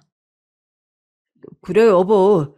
형수랑 뭔가 오해가 있었던 것 같은데 침착하고 뱃속 애기 생각해서 좋게 좋게 생각하자. 저는 아직 더 할 말이 많이 남아 속이 답답했지만 계속 저를 말리는 두 분을 봐 고개를 끄덕인 뒤 심호흡을 여러 차례 하며 겨우 진정을 시켰습니다.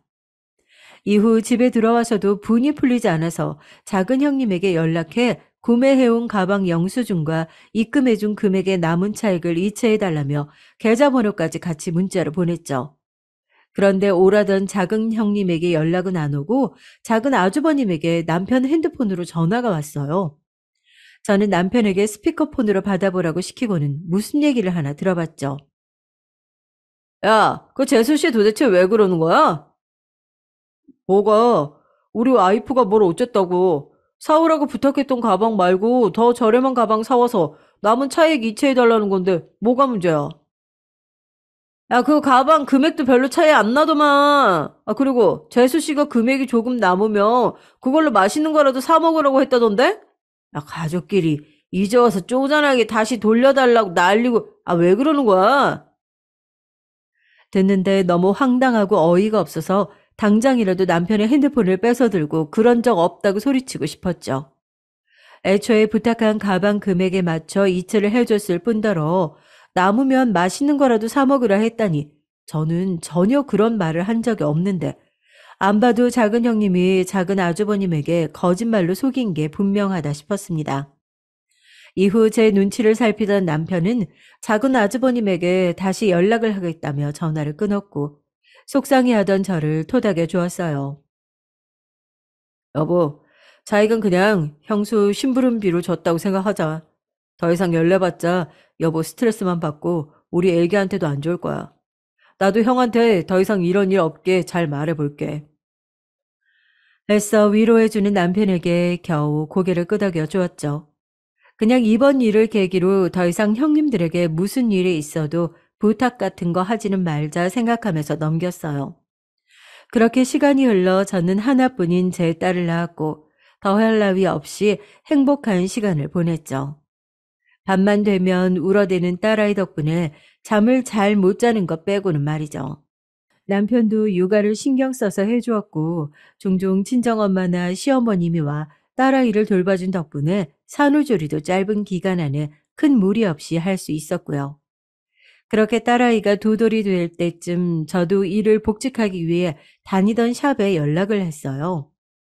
아우, 어쩌지? 이 실장이 온다면 우리야 너무 좋지만 이미 우리도 사람을 다 구해서 자리가 영 안 나네. 안 그래도 이 실장 찾는 손님들 많아서 우리도 웬만하면 이 실장을 복직시키고 싶은데 대신 온 친구가 나이도 어린데다 금세 적응을 해서 자리 잡았거든.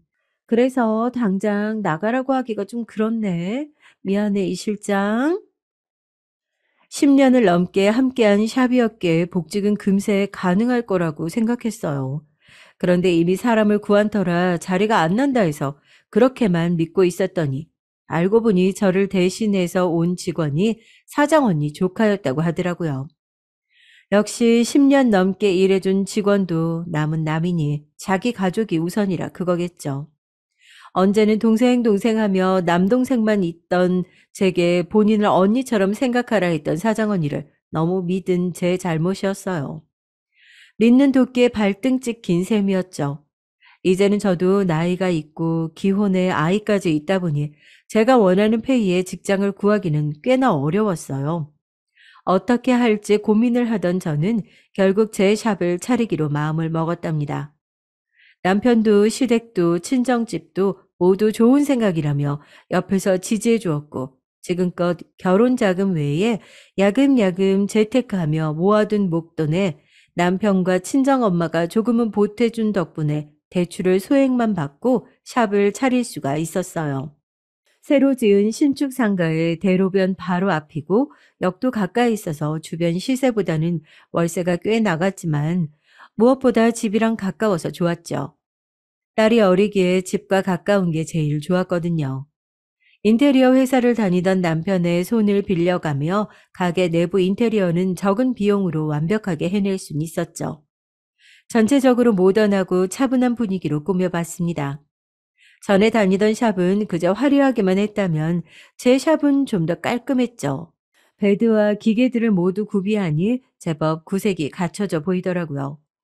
간판이나 홍보는 시아버님의 아는 지인분이 있다며 시댁에서 비용을 조금 보태주어서 진행한다 하여 제가 더 이상 신경 쓰지 않아도 됐습니다.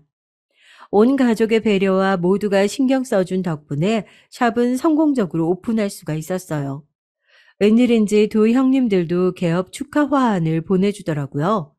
전에 시어머니 선물 일로 괜시리 서먹해져서 말도 쉽게 안 붙이고 거리를 둔 채 지냈는데 먼저 이렇게 화환도 보내주니까 괜히 미안하고 고맙더라고요.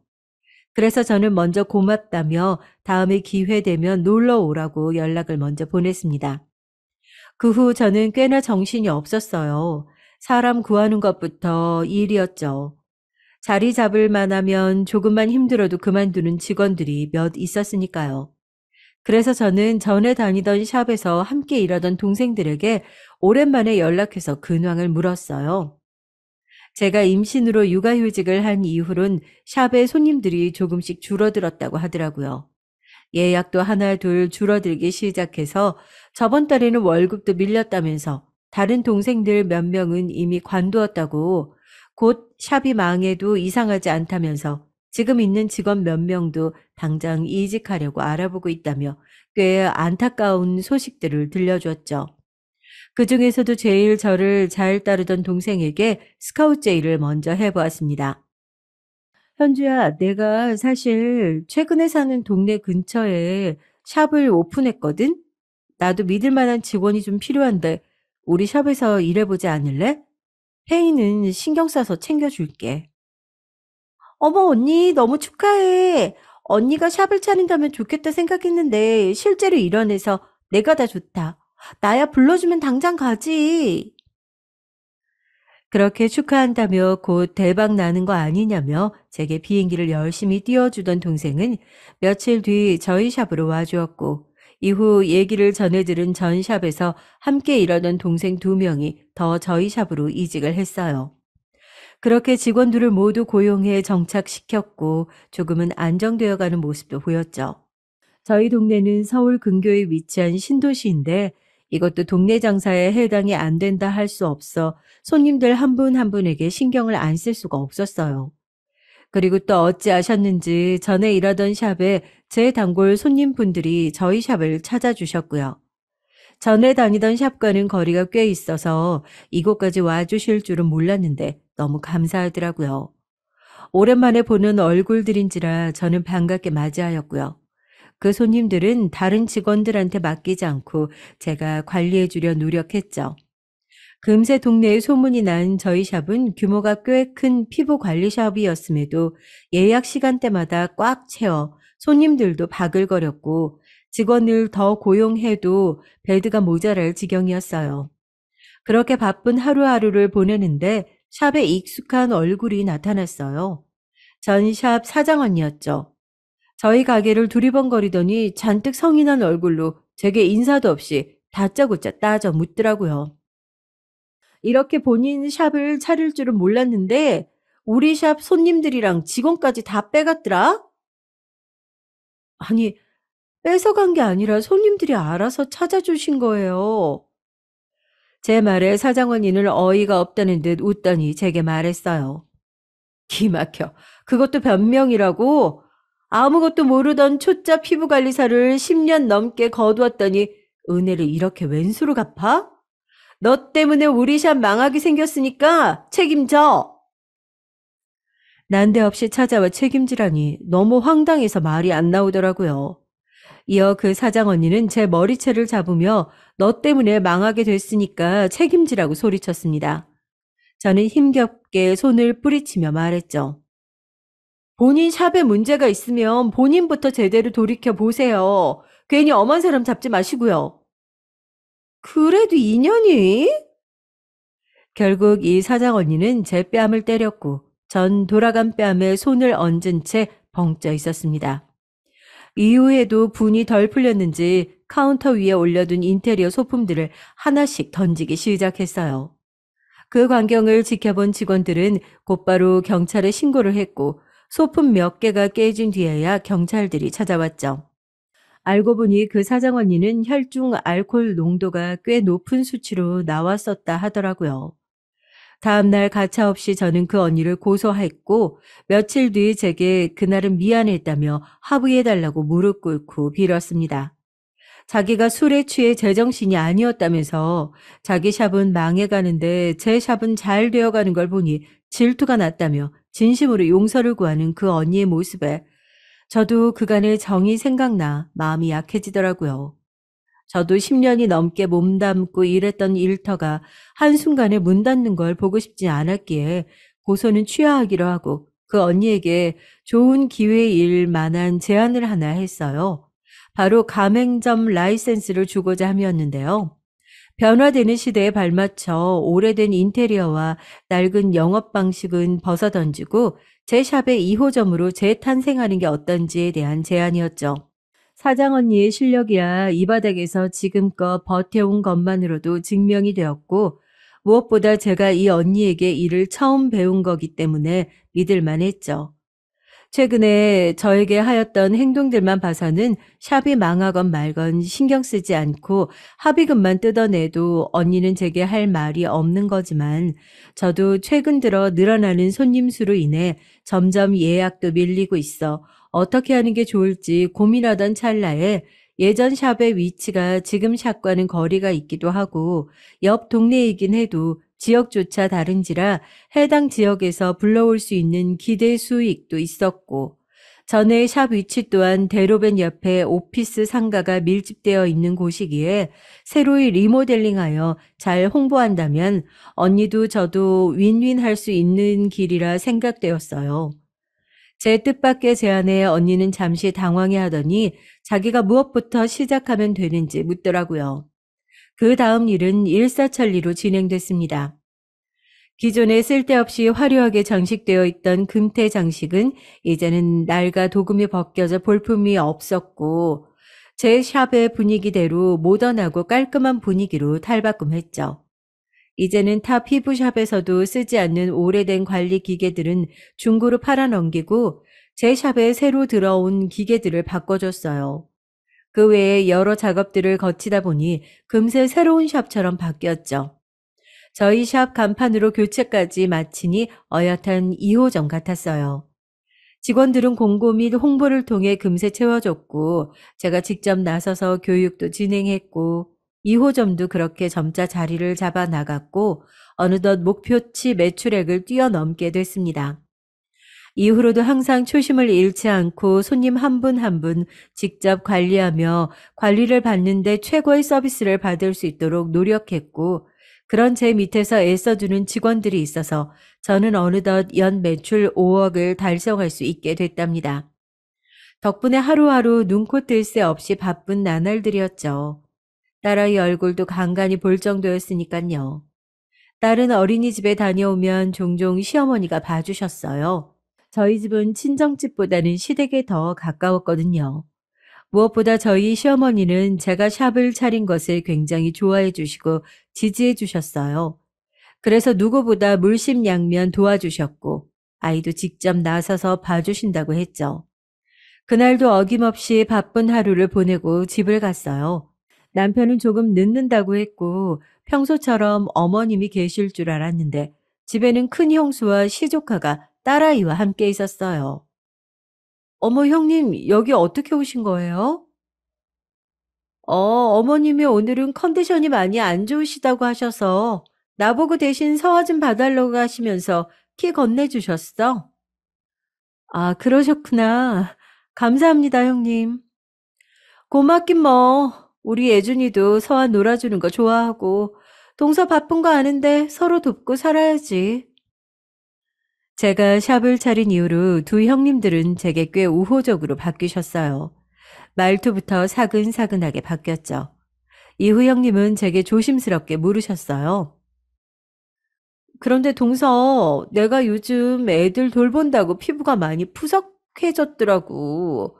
그래서 작은 동서랑 같이 가서 피부 관리 좀 받으려고 하는데, 설마 가족끼리 돈 받을 거 아니지? 그럼요. 오픈할 때 화환도 보내주셨잖아요. 그때도 제가 작은 형님께 한번 놀러 오라고 말씀드렸는데, 작은 동서 통해서 얘기 들었어. 근데 이 피부 관리라는 게 한 번 받는다고 좋아지는 게 아니잖아? 그리고 요즘 동서 2호점 내고 바빠서 본점에 없는 시간도 많다고. 시간 내서 갔는데 동서가 없을지도 모르니까 쉽게 못 가겠더라고. 아, 그러신 거면 걱정하실 거 없으세요. 제가 직원들한테 말해 둘 테니까. 언제 같이 오셔서 피부 관리 받고 가세요. 이후 전 이 말을 한 것을 몇 번이고 후회를 하게 됐죠.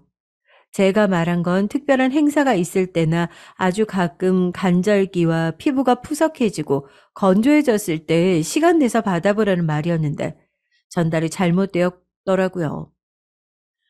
그걸 얼마 지나지 않아 알 수 있었습니다. 다음날 시조카를 본다고 일을 아예 쉬며 주부로 있는 큰 형님은 샵을 오픈하자마자 저보다도 빨리 샵에 도착해 있었어요. 동서, 나 어제 와도 된다고 해서 아침부터 와봤어. 오후 되면 손님 많아질 거 아니야. 생각해서 일찍 왔는데 괜찮지? 아, 네. 오신 김에 잘 받고 가세요. 제가 직원들에게 말해 둘게요. 저는 이어 직원들에게 노크를 하고 유니폼으로 다 갈아입은 직원 한 명을 불렀어요. 알겠어, 동서. 바쁠 텐데 나 신경 쓰지 말고 일 봐. 이후 큰형님은 제 옆에 있던 직원을 부르며 원하는 코스를 손가락으로 가리키며 말하더라고요. 이 스페셜 코스로 부탁해. 나 여기 사장 가족이니까 신경 써서 부탁하고. 제 직원을 본인 직원 부리듯이 초면에 반말은 기본이고 큰형님이 가르친 코스는 얼굴부터 바디까지 풀코스로 진행되는 2시간짜리 관리 코스였어요. 직원은 제 눈치를 보며 큰형님을 탈의실로 안내해줬죠. 원장님, 진짜 저 사람 가족분 맞으세요?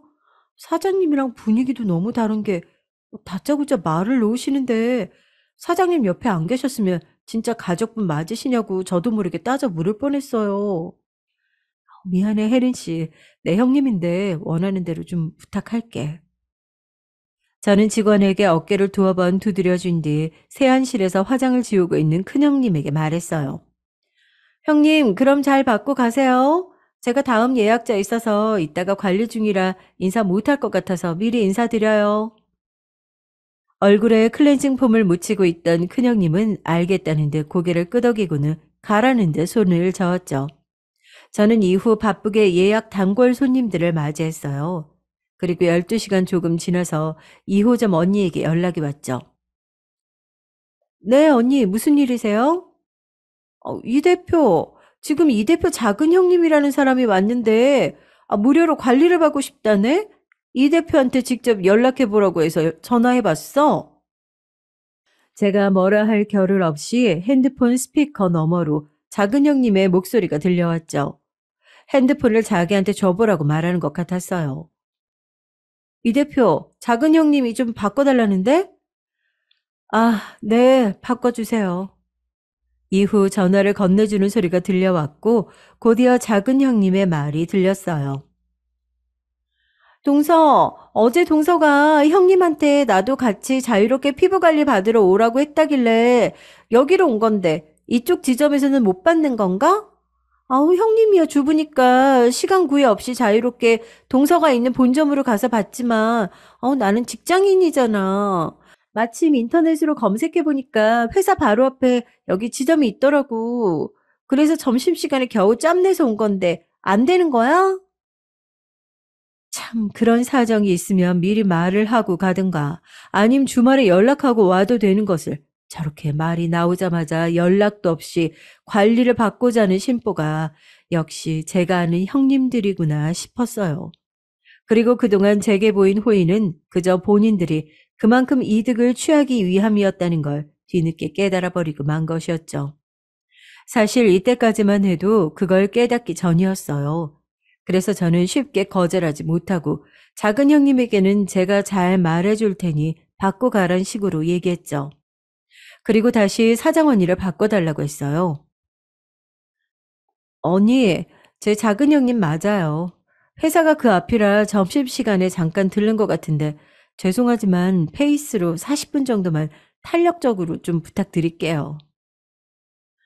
언니는 흔쾌히 알겠다며 전화를 끊었고 저는 작은 형님이 설마 제 본샵도 아닌 지점을 개념과 눈치 없이 오늘처럼 또 연락도 하지 않은 채 올까 싶었죠.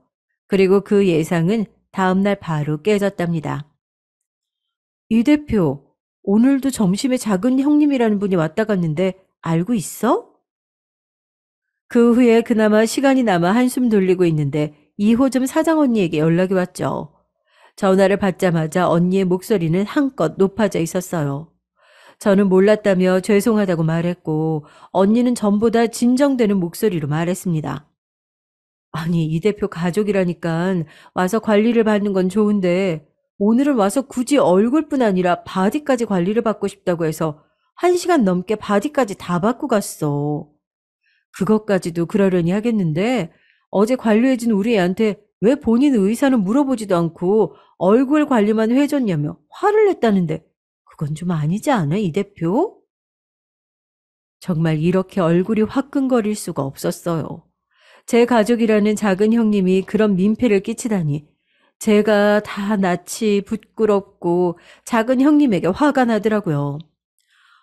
정말 죄송해요, 언니. 제가 다 부끄럽네요. 작은 형님에게 제가 잘 말해서 그런 일 없게 할게요. 그 직원분한테도 너무 신경 쓰지 말아달라고 미안했다고 말 좀 전해주세요. 저는 너무 열이 받아서 당장이라도 작은 형님에게 연락해 일에 대해 사실이냐며 따져 묻고 싶어 전화를 걸었지만 근무 중이라 그런지 전화를 받지 않더라고요. 그래서 장문의 메신저를 남겼죠. 간단히 내용을 요약하자면 어제 오늘 다녀간 지점은 말 그대로 제 샵의 가맹점이지 제 샵이 아니니 연락 없이 찾아가는 일은 없었으면 좋겠다는 말과 어제 페이스 관리만 진행하라 시킨 건 바로 제가 그런 거였으며 점심시간에 겨우 시간 내 찾았다길래 형님을 생각해서 그렇게 부탁한 거였고 직원들은 저나 그 지점 사장님도 함부로 못하는 소중한 사람들이니 앞으로도 대하는 데 있어 주의해달라고 말이었죠. 더한 말로 도대체 개념이 있는 거냐며 따지고 싶었지만 최대한 참아가며 점잖게 말했습니다. 이후 제 메신저를 확인한 작은 형님은 정말 제 얘기를 알아들은 건지 모르겠지만 알겠다는 대답만을 남겼죠.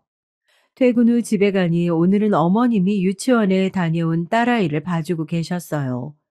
어제는 남편이 일찍 퇴근해 딸아이를 봐주었기 때문에 어제도 시어머님을 뵐 수 없었죠. 전 그제 큰형님이 어머님 컨디션 안 좋다고 했다는 말이 떠올라 뒤늦게 안부를 여쭈었어요. 어머님 오늘도 서와 봐주셔서 감사해요. 감사는 무슨, 내가 좋아서 하는 건데. 막내 아가 너야말로 일한다고 수고했다. 수고는요. 그나저나 어머님 몸은 좀 괜찮으세요? 그저께 컨디션 안 좋다는 얘기 큰형님한테 들었는데 제가 진즉에 안부를 여쭙는다는 걸 이제야 물어보네요.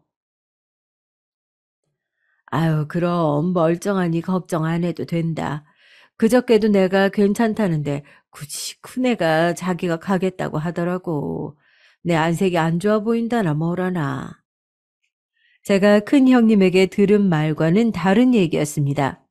분명 어머님이 먼저 컨디션이 안 좋아 대신 봐달라며 카드키를 주셨다고 했는데 의아했죠.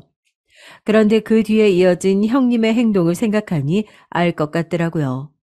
일부러 제 호의를 사 저희 샵에 들락거리려는 속셈이었던 거예요. 그 다음 날은 주말이라 평일보다는 조금 늦은 시간에 출근을 했죠.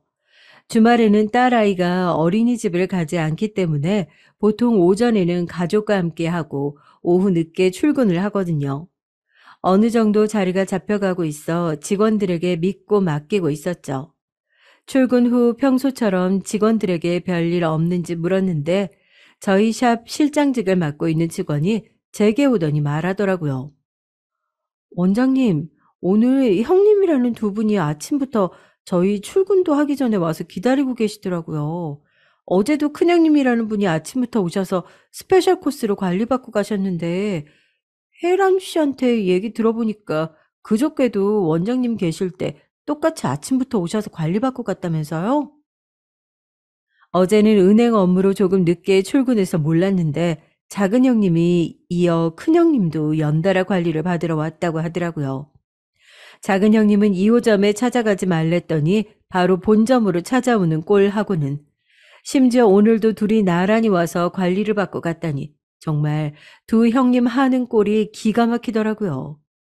그리고 뒤이어 직원이 말을 이어갔습니다.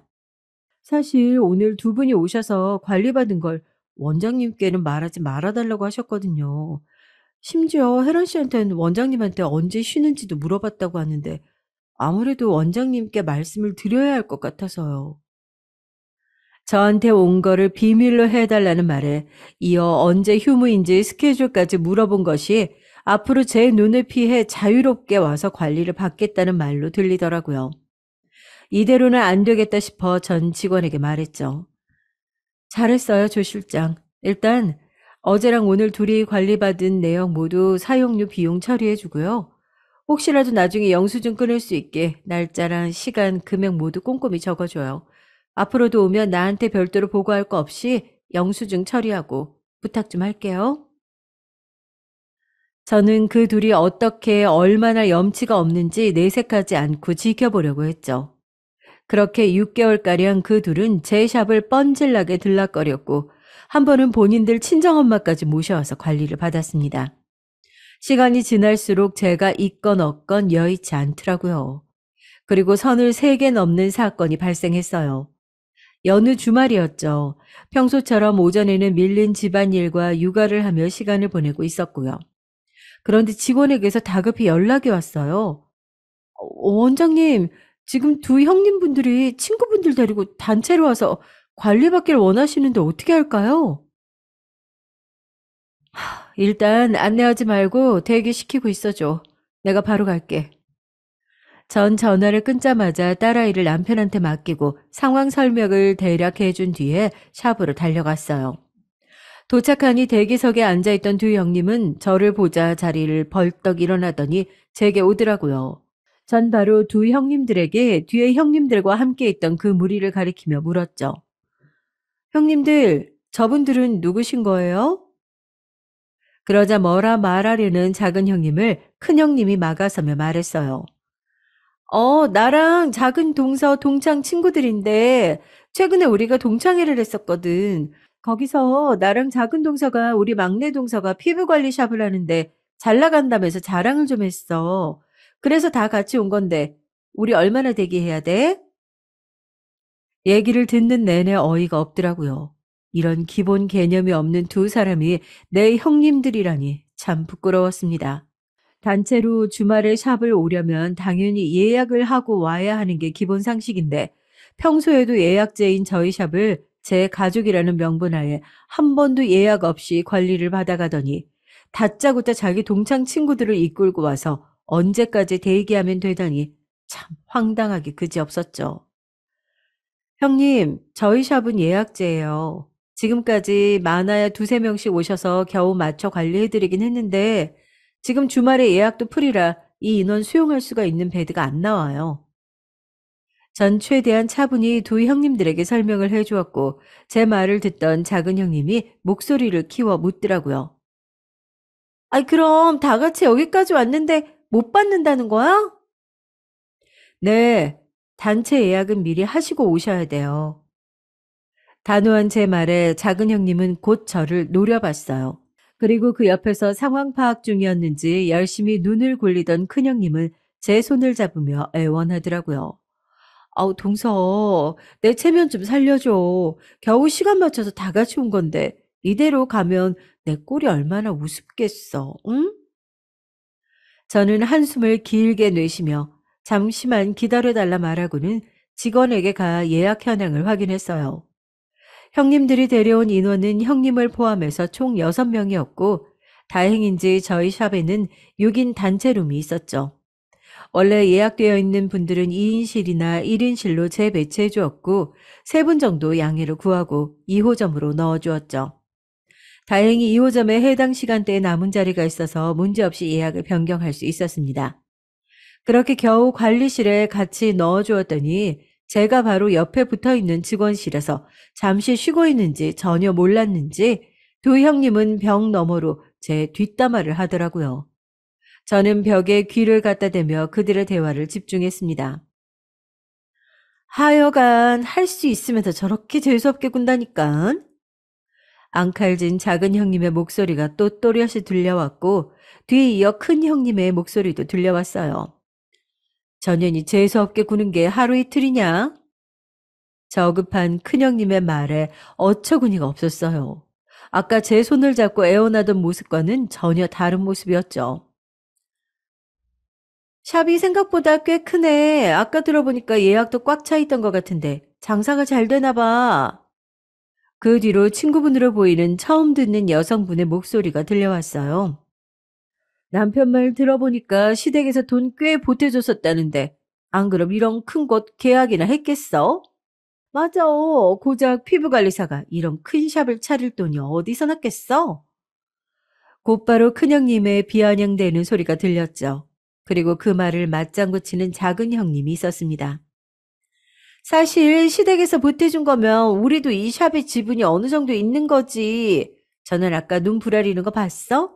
어디 형님들 앞에서 눈을 똑바로 뜨고 말하는지. 아유, 예전 같았으면 머리채를 잡았을 거야. 큰형님의 말에 그들은 단체로 까르르거리며 웃어댔고 저는 큰형님이라 말하기도 우스운 그 여자의 어처구니 없는 무적의 논리에 속이 뒤집히는 것만 같은 느낌을 받았죠. 너 그러고 치고는 아까 손잡고 거의 울며 애원하던데? 뒤이어 웃기다는 듯 작은 형님이 말했죠. 아우, 그럼 어떻게 당장 내쫓기게 생겼는데. 건방지게 형님인 내가 애원이라 하게 만들고 아우 너무 싫어. 아까 잡은 손 생각하면 역겨워 죽겠어. 이중적인 큰형님의 모습에 다시 한번 소름이 돋더라고요. 원래 앞뒤 다른 사람이라는 걸 알고는 있었지만 이 정도일 줄은 몰랐는데 제겐 꽤나 큰 충격이었습니다. 그리고 뒤이어서 펼쳐진 상황에 경악을 금치 못했어요. 야, 너 관리 이딴 식으로밖에 못해? 아프잖아. 너 이름 뭐야? 내가 누군지 알아? 여기 사장님 형님이야. 너네 사장보다 윗사람이라고. 죄송합니다, 고객님.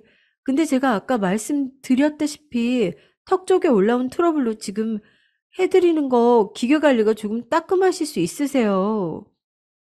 그런데 어디 잘했다고 말대답이야? 기계 관리 받던 작은 형님이 따가웠는지 미리 조심하라 언지해준 직원에게 소리를 질렀고 곧 찰싹하는 소리가 룸을 크게 울려 퍼졌어요. 저는 그 소리에 이성의 끈이 끊기는 것만 같았죠. 더 이상은 안 되겠다 싶어 지금까지 모아둔 사용료 영수증을 뭉텅이채 들고 룸으로 들어갔습니다. 저를 본 두 형님은 놀랐는지 토끼 눈을 하고는 저를 쳐다보았고 저는 그간의 사용료 영수증을 면상에 집어 던졌어요. 6천만 원 입금하고 집에서 폐기나 해. 흩날리는 영수증에 손을 저어대던 두 사람은 미쳤냐며 제게 소리쳤어요. 이후로도 분이 풀리지 않았죠. 옆에 붉게 달아오는 뺨을 문지르던 직원은 전 샵에서부터 오랫동안 함께 일했던 친한 동생이었고 저는 똑같이 작은 형님에게 뺨을 날리고 싶었지만 똑같은 사람은 되기 싫어 화를 조금씩 사귀며 말했어요. 당신들 내가 다 듣고 있었어. 가족이라는 명분으로 주말에 겨우 관리시켜줬더니 이렇게 뒤통수를 쳐? 게다가 내 소중한 직원에게 손도 올리고? 이거 다 CCTV 찍혔어. 6천만 원 입금 안 하면 법적 조치 취할 거니까 그리 알아. 그리고 관리는 오늘로 끝이야. 너희들은 관리도 그만 멈추고 다음 예약까지 쉬어. 앞으로 내 샵에 발붙일 생각도 하지 마. 저는 직원들에게 관리 중인 걸 멈추고 쉬라고 했죠. 하나 둘 눈치 보던 직원들은 이내 룸을 빠져나갔고 두 사람들은 되려 제게 삿대질을 하며 소리쳤어요. 동서, 지금 제정신이야? 아니 아무리 그래도 그렇지 영수증을 얼굴에 뿌려대질 않나. 손이 사람들한테 당신들이라니. 그래 동서, 직원 교육 똑바로 안 시킨 동서 탓을 해. 그깟 직원 뺨 한 대 때렸다고 우리한테 이럴 수가 있어? 어떤 사상을 갖고 있길래 이런 갑질을 서슴지 않아 하는 건지 두 사람의 평소 행실이 심히 의심됐죠. 더 이상 말 섞기 싫었던 저는 당장 내 샵을 나가 다신 오지 말라고 소리쳤고 본인들 자존심도 못지않게 상해 기분이 나빴는지 오라고 해도 안 온다며 시종일관 뻔뻔스러운 태도를 보였어요. 그 무리는 룸을 나가 탈의실로 향했고 두 형님은 그 와중에도 룸 앞에 서 있는 저를 죽일 듯이 노려보더라고요. 이후 저는 곧장 시댁으로 달려가 이 사실을 시부모님께 알려드렸습니다. 지금까지 저희 샵에서 받았던 관리 내역과 CCTV와 연동된 핸드폰 어플을 켜 아까 전에 영상까지 모두 보여드리니 시부모님도 경악을 금치 못하시더라고요. 아유, 내가 다 부끄럽구나. 아무리 못 배워 먹었어도 유분수가 있지. 어찌 저런 천박한 짓을. 시아버님도 두 형님에게 노하셨는지 보여드리는 영상 속 두 형님을 가리키며 혀를 찼죠. 뒤이어 시어머님은 제 손을 잡으시며 대신해서 사과하셨어요. 아휴, 저런 것들을 내 며느리라고. 내가 참 면목이 없구나. 미안하다, 막내 아가. 그 직원한테도 미안하다고 좀 전해주렴. 아니에요. 어머님, 제가 미리 말씀 못 드린 건데요. 저야말로 이런 분란 일으켜서 죄송하죠.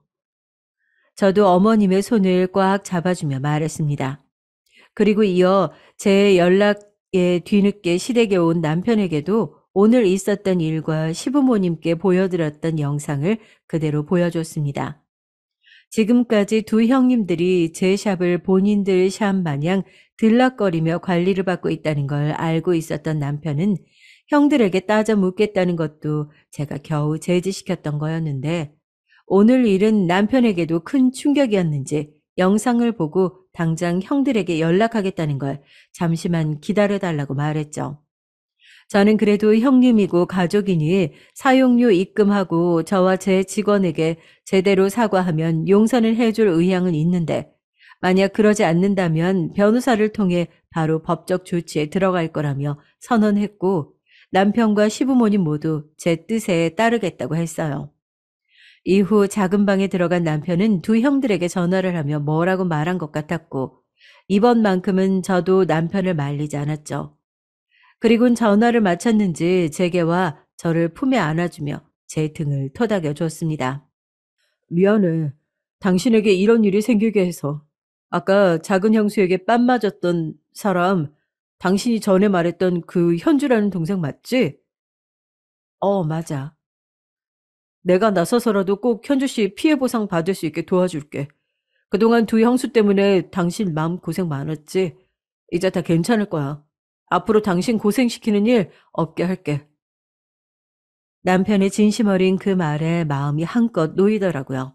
저는 고맙다며 오늘따라 더 든든해 보이는 남편의 품을 한 번 더 꽉 안아봤습니다.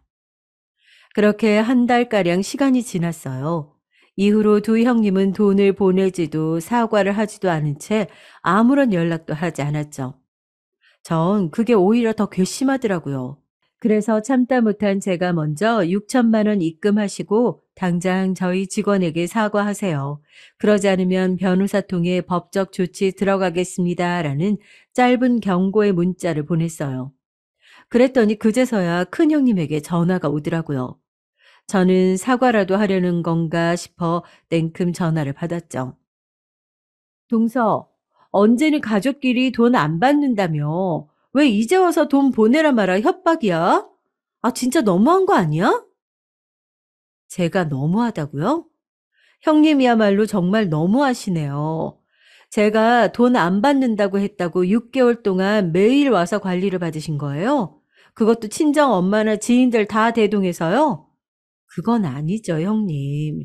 특별한 날이나 간절기라 피부가 뒤집어질 때 가끔씩 받으라는 얘기였지. 그걸 누가 그렇게 알아들어요? 어쨌건 저도 제가 한 말도 있고 해서 아무 말 없이 참고 넘어갔잖아요. 그런데 그렇게 제 직원들이 관리를 해주는 그 공간에서 제 뒷담화를 아무렇지 않게 하시고 제 직원들을 무슨 종부리듯 부리신 건 형님들이라고요. 제가 그 돈 받고자 이러는 거 아니에요. 그간 형님들의 행동들이 너무 괘씸해서 그냥 넘어갈 수가 없어요. 긴 말 안 하겠습니다. 이번 주까지 사용료 입금하시고 제대로 사과하세요. 제 말을 듣던 큰형님은 전혀 반성의 기미는커녕 콧방귀를 끼며 마음대로 하라는 식의 태도를 보였고 저는 그 길로 바로 변호사를 만나 내용 증명을 보냈습니다. 죄목은 많았죠. 손해배상의 업무 방해, 직원에게 한 폭언과 폭행까지 CCTV 증거 자료까지 있어 변호사는 고소하는데 전혀 문제가 없다고 했습니다. 그리고 내용 증명을 받은 두 형님은 그제야 제게 사과를 하더라고요. 그것도 전혀 성의라고는 찾아볼 수 없는 전화로 말이에요. 동서, 내가 정말 미안해. 근데 내가 이런 큰돈이 어디 있겠어. 예준이 학원비도 빠듯한데 좀 봐주면 안 될까? 이 와중에도 그저 봐달라고만 하다니 도대체 진정성이라곤 찾아볼 수 없는 그 사과에 저는 더 이상 들을 가치가 없어서 전화를 확 끊어버렸죠. 작은 형님의 사과 전화도 비슷한 맥락이라 전 그 사과를 받지 않았어요. 그리고 다음날 두 아주버님과 형님이 다 같이 제 샵으로 오더니 무릎을 꿇고 빌더라고요. 재수 씨, 우리 와이프 이렇게 철이 없어. 지금까지 그렇게 비싼 관리를 받아왔으면서 뻔뻔하게 뒤에서 재수 씨 험담이라 하고 내가 옆에서 제재를 시켰어야 됐는데 미안해요, 재수 씨. 당신 어서 재수 씨한테 사과 못해? 작은 아주버님이 먼저 입을 열어 제게 사과하더니 곧 옆에 있던 작은 형님께 소리쳤죠. 미안해, 동서. 내가 이렇게 빌게. 우리 좀만 봐주면 안 될까? 작은 형님도 이어 사과하고 두 손을 모아 비는 신용을 하더니 한 번만 봐달라며 애원하더라고요. 그리고 큰 형님도 제 손을 잡으며 말했어요. 그래. 막내 동서한테 우리가 너무 염치가 없었어. 나 정말 반성하고 있어. 그러니까 그 사용료 조금만 할인해 주면 안 될까? 이어 큰 아주버님도 몸을 일으키더니 90도로 고개를 숙이며 제게 부탁했어요. 내가 앞으로 와이프 단속 잘할게요. 사용료를 조금만 깎아주면 내가 바로 입금해 드릴게. 이렇게 부탁해요. 저는 남편과 상의해 보겠다고 말한 뒤 그들을 일으켰고 작은 형님은 그때 뺨 때린 제 직원에게 다시 한번 무릎을 꿇고 사과했어요. 그들의 사과와 행동들이 모두 진짜라 믿기진 않았죠. 또 언제고 두 형님은 뒤에서 제 험담을 하겠죠. 하지만 제게는 저를 진심으로 아껴주는 시부모님과 든든한 제 조력자 남편이 있어 더 이상의 분란을 일으키기 싫었어요. 하여 사용료를 10% 감면해 주기로 합의를 받고 이후 두 형님은 제 앞에서 찍소리도 못하게 됐습니다. 그리고 받은 합의금은 두 형님들 때문에 애써주었던 저희 직원들에게 일부 나누어 보너스로 지급했고 작은 형님에게 뺨 맞아 고생했을 동생 현주에게 조금 더 보태 보너스로 챙겨줬죠. 이후 제 샵은 다시 평화를 찾을 수 있었습니다. 어느 분들은 제 얘기를 듣고 사이다라며 좋아하실 수도 있고 반대로 답답해 하실 수도 있을 것 같아요. 하지만 저는 제가 행한 처사를 후회하지 않아요. 미운 두 형님도 가족이라면 가족인데 법정에서 싸우고 시간 할애하며 힘쓰고 싶지 않았거든요. 현재 제 가정은 너무나 화목하고 저는 그걸로 만족합니다. 무엇보다 제 소중한 사람들이 곁에 있어 하루하루 행복한 나날들을 보내고 있고요. 제 사연 읽어주시는 분들 모두 가족 간의 평화와 행복이 가득하시길 바랄게요. 지금까지 제 긴 얘기 들어주셔서 감사합니다.